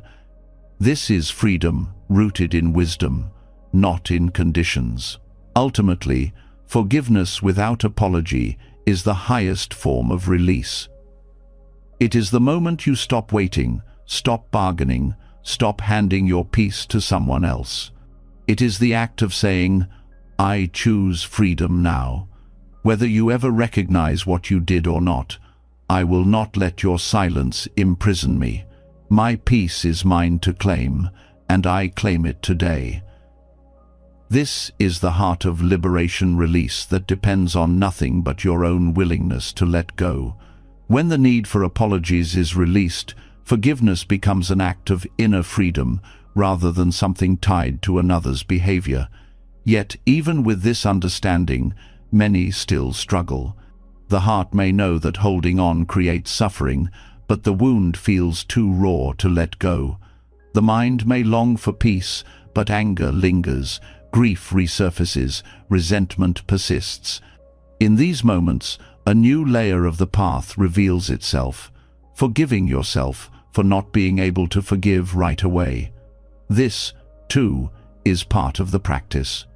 To walk the journey of release with compassion toward yourself is as essential as showing compassion toward others. The belief that forgiveness must be immediate is itself a form of pressure. It suggests that if you cannot let go quickly, you are failing, that your inability is weakness. But forgiveness is not a switch to be flipped. It is a process that unfolds over time. Just as wounds of the body require care and patience, wounds of the heart need gentleness and space. Forgiving yourself for the time it takes honors the reality of your own humanity. Resentment is not easily dissolved because it often carries layers of pain, anger, sadness, betrayal, loss. Each must be met, understood, and softened. Expecting instant forgiveness ignores this complexity. By forgiving yourself for not being ready, you create the conditions for forgiveness to ripen naturally, without force. Compassion toward yourself becomes the soil in which release eventually grows. This practice also prevents self-blame from compounding suffering. Many people feel guilt not only for the harm they experienced, but also for their inability to let it go. They think, "I should be stronger, I should forgive by now." This self-criticism only deepens the wound. Forgiving yourself for not being ready breaks this cycle. It reminds you that struggling is not failure, it is part of healing. The Buddha often taught about the middle path, not indulging, not suppressing. Forgiving yourself for delay embodies this wisdom. You do not indulge resentment by clinging to it endlessly, but you also do not suppress it by forcing forgiveness prematurely. You walk the middle way of patience, holding space for your pain while remaining open to eventual release. Compassion for your own struggle also mirrors the compassion you extend to others. If you can see another's harmful actions as arising from ignorance or suffering, you can apply the same view inward. Your inability to forgive immediately arises from your own wounds, fears, and conditions. These, too, deserve understanding. You do not criticize a child for needing time to learn, you encourage them gently. In the same way, you can encourage yourself without judgment. Forgiving yourself also builds resilience. By accepting that forgiveness takes time, you remove the burden of deadlines and expectations. This frees energy that can instead be used for healing practices, meditation, reflection, therapy, community support. Each of these becomes easier when you are not weighed down by the belief that you should already be finished. Self-forgiveness allows you to keep walking steadily, even slowly, without despair. This form of forgiveness also deepens authenticity. To say, "I forgive," before you truly feel, it can create inner conflict. You speak words of release, but the body still carries tension. The mind still replays the wound. This false forgiveness may satisfy social pressure, but leaves you unsettled. By forgiving yourself for not being ready, you remain honest. Authentic forgiveness then arises in its own time, when both mind and body align. Self-forgiveness for delay also opens a deeper layer of humility. It reminds you that healing is not linear and that you are not above struggle. This humility protects you from judging others harshly when they, too, struggle to forgive. Your own process becomes a source of empathy, teaching you that patience is part of the universal journey. Meditation can help in this self-compassion. Sitting quietly, you bring awareness to the feeling of resistance, the anger, the pain, the unwillingness to release. Instead of fighting it, you breathe into it. You silently say, "It is okay. I forgive myself for not being ready yet." With each breath, the self-criticism softens. You create space for your heart to heal at its own pace. This space is itself forgiveness. Forgiving yourself for delay also aligns with impermanence. Just as pain changes over time, so too does your readiness to forgive. The fact that you cannot release today does not mean you never will. By holding compassion for your current struggle, you trust the truth of impermanence, that every state shifts and readiness will eventually arise. Ultimately, forgiving yourself for not being able to forgive immediately is itself an act of courage. It is the refusal to add another layer of blame onto your suffering. It is the willingness to honor your process without shame. It is the recognition that forgiveness is not a race, but a path, and that walking it with compassion for yourself is as important as forgiving others. In this way, the journey becomes complete. You forgive others, not to free them, but to free yourself. You release the need for apologies, so your peace is not dependent. And you forgive yourself for the time it takes, so you do not turn the path into another burden. This self-compassion ensures that forgiveness remains what it truly is. Liberation, born not of pressure, but of love. You have walked through a journey that began with the weight of resentment and ended with the lightness of release. We explored how forgiveness is not weakness but courage, not surrender but freedom. You saw how grudges weave karmic knots, how compassion transforms even the harshest aggressor, how silence, ritual, generosity, and breath turn letting go into daily practice. We reflected on impermanence, on the wisdom hidden inside anger, on the middle way between vengeance and suppression. We expanded forgiveness across lifetimes, into our ancestors, into nature itself, and discovered that peace is always closest when we protect our own mind. And through it all, you learned that forgiveness begins not with others, but with yourself, gently, patiently, without conditions. If these lessons touched you, I want to hear your voice. Share your thoughts in the comments below. What part of this journey resonated most with you? Was it self-forgiveness, compassion for those who harmed you, or the recognition that peace is your birthright? Your words might be the encouragement someone else needs tonight. And if you found wisdom here, make sure to subscribe to the channel and turn on notifications. Together, we'll keep building a space of clarity, compassion, and strength, one where every night you fall asleep lighter than before, and every morning you wake up freer than you ever thought possible.